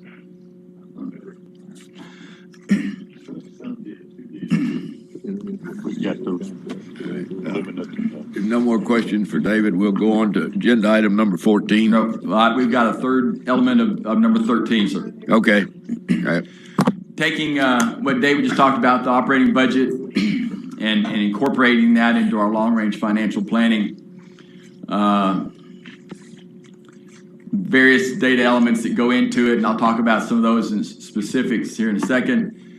But to look at what's going to go on with our rates in the future, we will take a project, the Allens Creek project, for example. A better example would have been the decommissioning of the hydro back in 2007 when we ran the cost-benefit analysis of that through our long-range financial plan to see what the impact on future rate making would be, and that's what I assume helped you make that decision to close that plant. But then what we do is we look at what these activities do to the system rate. We look at what then has happened to our reserves, and then we go back in and we balance the rate making through a combination of, do we need to issue debt for a project that we had anticipated using reserves for, and so on. And we just keep cycling this until everything balances and we have what we think is an appropriate outcome. Some assumptions in here, and David talked a little bit about the fact that we have an employment cost index in our salaries and wages accounts. When we look at inflating our O&M costs for long-range purposes, we don't use just a CPI indicator and apply that to a bottom line number. We go inside the budget and look at specific categories of expenditures. If that type of expenditure is impacted, for example, by oil and gas, we use a different indicator there as opposed to one that maybe does not. One refinement we made this year to maybe bring a little bit more reality to our forecast was the Water Development Board's rules for regional planning indicate that if there's a water supply strategy that's identified in a region and there's no specific sponsor assigned or is willing to stand up and take that project, that the default sponsor is usually the river authority that is in that region. For example, so for Brazos G and Region H, BRA finds itself as the default sponsor for projects that have a very specific and directed constituency, but that constituency hasn't stepped up to the plate yet and said, yeah, we'll build that one. We thought it was misrepresented what our true obligations were as an organization, so we took projects like that out of there. If you looked at our long-range financial plan forecasts prior to this year, we had used just traditional financing means for Allen's Creek, issuing debt against our own credit, amortization schedules that maybe weren't as advantageous as we can get from the Texas Water Development Board. We met with the board staff last week to begin the process of putting that financing in place. They have some very, very attractive products that are very sensitive to rate making. They defer principal out beyond what we could normally do issuing debt on our own. And so we're going to continue to work with them as we put the entire Allen's Creek package together. And the other thing that's significant here is that, and we've avoided doing this in the past, and we feel until we have the system operation permit in hand, that it's inappropriate to contemplate that any sales of water out of that permit. We'd hate to mislead our ratepayers into the future with an assumption that we have X number of acre feet of water for sale, and they looking at the forecast we have for the rates in the future, and then that permit for some unforeseen reason not come together. Here's getting back to the question that you were coming with. The red bars match David's red pie chart slice, and that they are the units that are subject to the system rate. You can see they gradually increase, and essentially as contracts expire, you have a board policy that as the contract expires, it will be renewed at the system rate. These are the two-tier contracts, these orange bars, and you can see, again, they don't expire until 2041, but they are the last remnant of the legacy contracts that we've inherited. The blue bars here are contracts with NRG and Luminant that were negotiated back in the 60s. They'll be expiring over a period of time. 2031, I think, is when the last one expires. That's run-of-the-river water and water associated with Lake Granbury and Lake Limestone. But again, when those elements are taken care of, rate making is going to be pretty easy in 2042. Did they not have those advantageous rates because they put up the money? Do the reservoir? The utilities did, yes, sir. I mean, it wasn't just a giveaway. Yes, so there's a cost benefit there to the fact that both those utilities underwrote 100% of the construction costs of both of those reservoirs. Absolutely. And then we have the asset to perpetuity, so that there is a huge economic advantage to that. Projects, if you looked at this number last year, it was about $1.4 billion. Now we've stripped out some projects. As we mentioned, the default projects still about $1 billion out the next 50 years. Allen's Creek coming in here.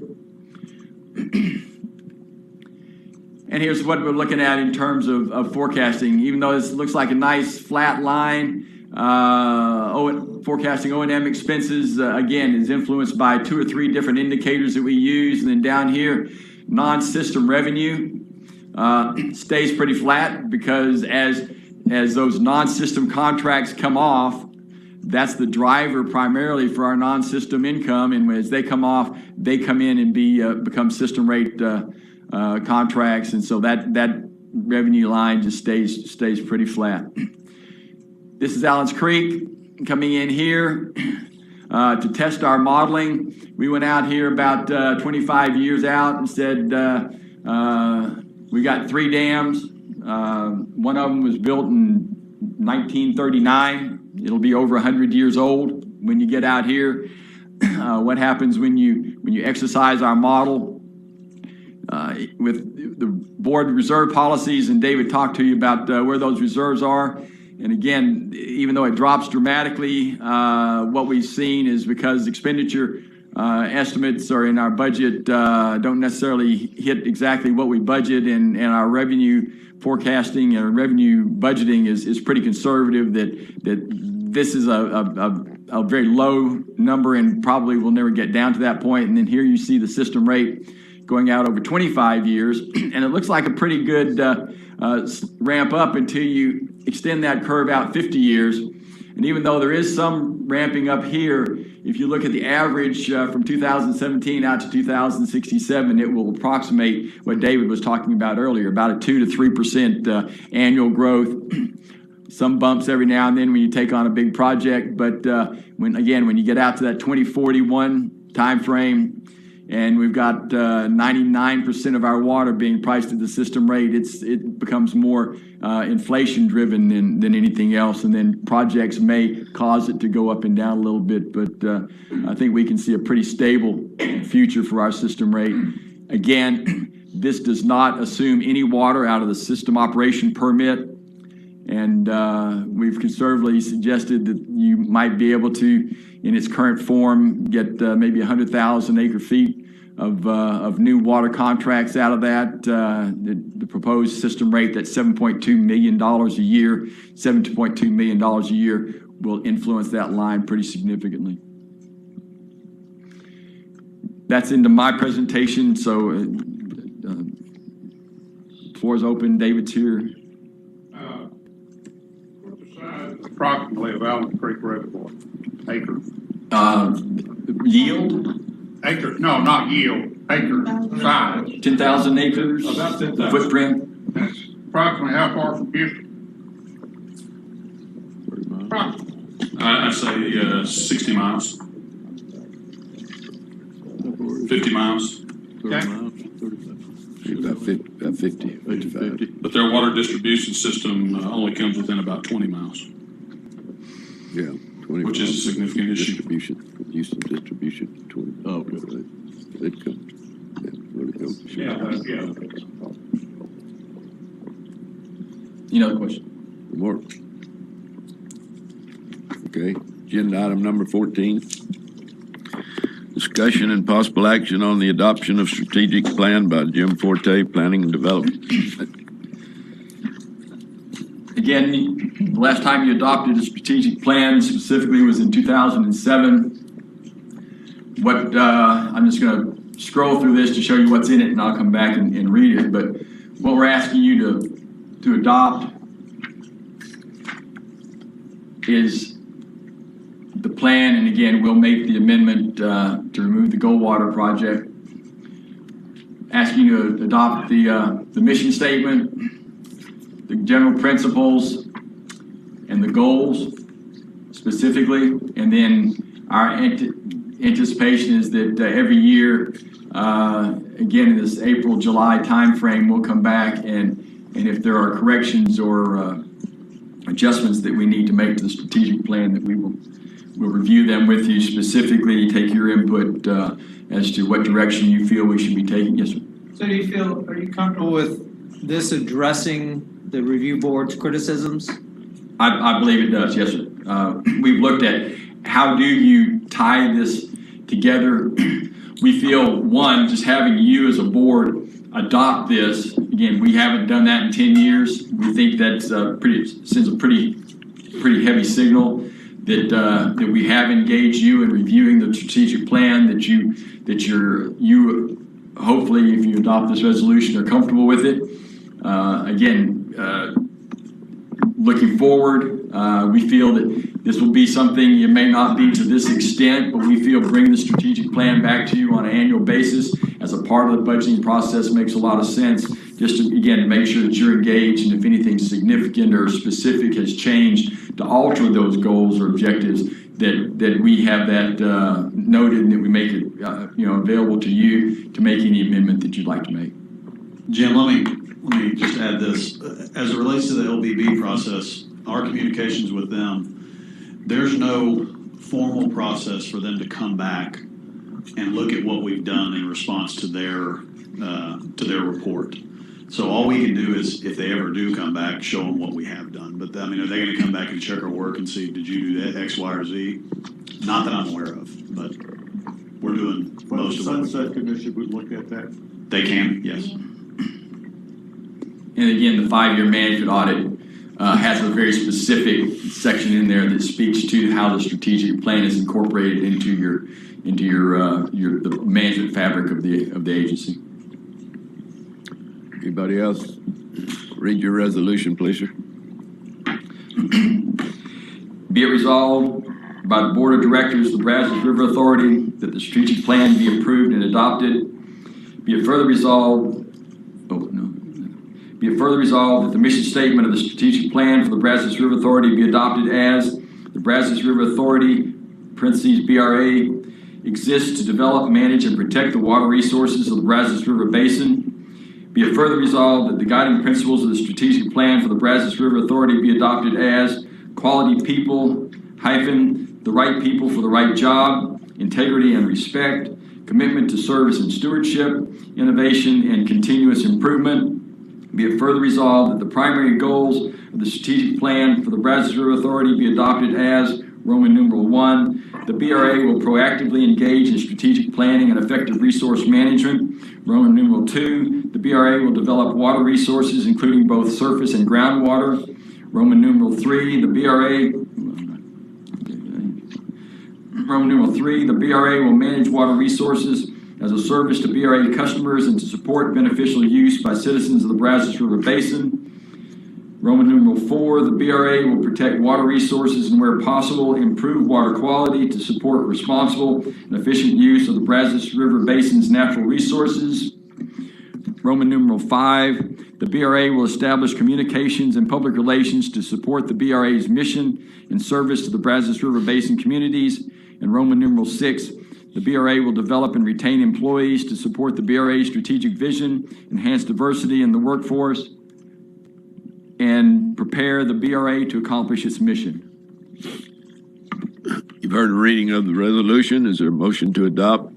Tallis, and second by Huber. Please poll the board. Presiding Officer Scott? Yes. Director Ball? Yes. Director Bell? Yes. Director Adams? Yes. Director Bettis? Yes. Director Bowles? Yes. Director Flores? Yes. Director Huber? Yes. Director Johnson? Yes. Director Kilgore? Yes. Director Lloyd? Yes. Director Luton? Yes. Director Masterson? Yes. Director Munson? Yes. Director Rankin? Yes. Director Smith? Yes. Director Tallis? Yes. Director Taylor? Yes. Director Zaccanina? Yes. Agenda item number 15, discussion and possible action on the adoption of fiscal year 2017 annual operating plan and multi-year capital improvement plan by David Thompson, Chief Financial Officer. So just take a look at the resolution itself, and basically you are adopting basically what I've talked about and the book that you have here. What we've adopted here is basically what you've seen in the book as well as what I presented here. We talked about the $56.9 million in expenses that we plan to spend for next year and the projects of $23.9. In addition to this, here is the 72 acre feet and the $50.40 for the agricultural rates. Also, we put before the board to adopt is basically the cost of money for folks that do not pay up front. And that is a calculation based off of we charge them $20 per invoice for every invoice we issued. If you pay up front, there is no charges. And then basically about 51 basis points is the interest we charge for the year. So if you have $1,000 and you pay it out over every month, then you're going to pay $5 in interest.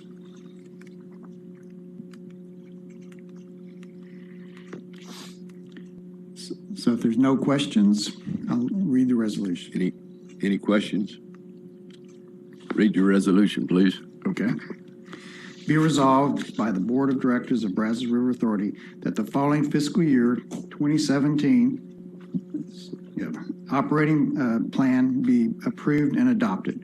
Be it further resolved that the general manager / CEO is hereby authorized to make expenditures, entering into contracts for expenditures as listed in the fiscal year 2017 annual operating plan, multi-year capital improvement plan, in accordance with Brazos River Authority's general operations practices, policies 2.01, authority and responsibilities of the Board of Directors and general manager / chief executive officer. Be it resolved that the general manager / CEO is hereby authorized to make adjustments to the individual line items amounts of the budget, provided that the total amount expended shall not exceed the total amount authorized for each operating division as follows. Water supply, $39,420,385. Cost reimbursables, $17,453,419. And the total operating budget of $56,873,804.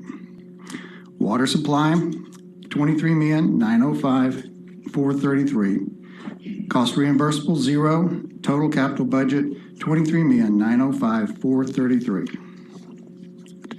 You heard a reading of the resolution. Is a motion to adopt? Excuse me. Oh, not quite. Sorry. I'll get through it pretty fast. Yeah. Be further resolved that the Board of Directors of Brazos River Authority hereby adopts the multi-year capital improvement plan as presented in the fiscal year 2017 annual operating plan. Be further resolved that the Board of Directors of Brazos River Authority hereby approves and adopts a rate of $72 per acre feet of water annually for the fiscal year 2017, both the system rate and the interruptible water rate. Be it further resolved that the Board of Directors of Brazos River Authority hereby approves, adopts a rate of $50.40 per acre of water annually for the fiscal year 2017 for the agricultural water rate. Be it further resolved that the Board of Directors of Brazos River Authority hereby approves and adopts a methodology of quarterly payments or monthly payments to include a multiplier to be applied to the annual payment to allow Brazos River Authority to recover interest lost on any unpaid balance, plus a service charge for administrative costs, including but not limited to the cost involving the billings, accounting, collecting for the quarterly or monthly payments, and be it further resolved by the Board of Directors of Brazos River Authority that the methodology used to determine the multiplier consists of applying the current saving rate for Brazos River Authority would be earning on its funds it paid in full annual to unpaid balance on the monthly or quarterly schedules. Determine lost interest, and the service charge shall remain at $20 in parentheses per invoice to cover the additional administrative costs for billing, accounting, collecting the associate payments, and be further resolved that the Board of Directors of Brazos River Authority hereby approves and adopts an annual interest rate of 0.51% and a daily interest rate charge of 0.0013973%, parentheses 0.51% divided by 365 days, to be applied for the quarterly and monthly payments for the fiscal year 2017. Now, you've heard a reading of the resolution. Motion to adopt. So moved. G. Ford. Yeah. Taylor. And Kilgore. Please poll the board. Presiding Officer Scott? Yes. Director Ball? Yes. Director Bell? Yes. Director Adams? Yes. Director Bennett? Yes. Director Bowles? Yes. Director Flores? Yes. Director Huber? Yes. Director Johnson? Yes. Director Kilgore? Yes. Director Lloyd? Yes. Director Luton? Yes. Director Masterson, Yes. Director Munson, Yes. Director Rankin, Yes. Director Smith, Yes. Director Tallis, Yes. Director Taylor, Yes. Director Zacadino, Yes. Agenda item number 16, Board of Directors will conduct a closed meeting and executive session on the following matters. A, to consult with attorney regarding potential litigation/settlement offer related to dispute with outside counsel concerning legal representation pursuant to the authority granted by Section 551.071 of the Texas Open Meeting Act, codified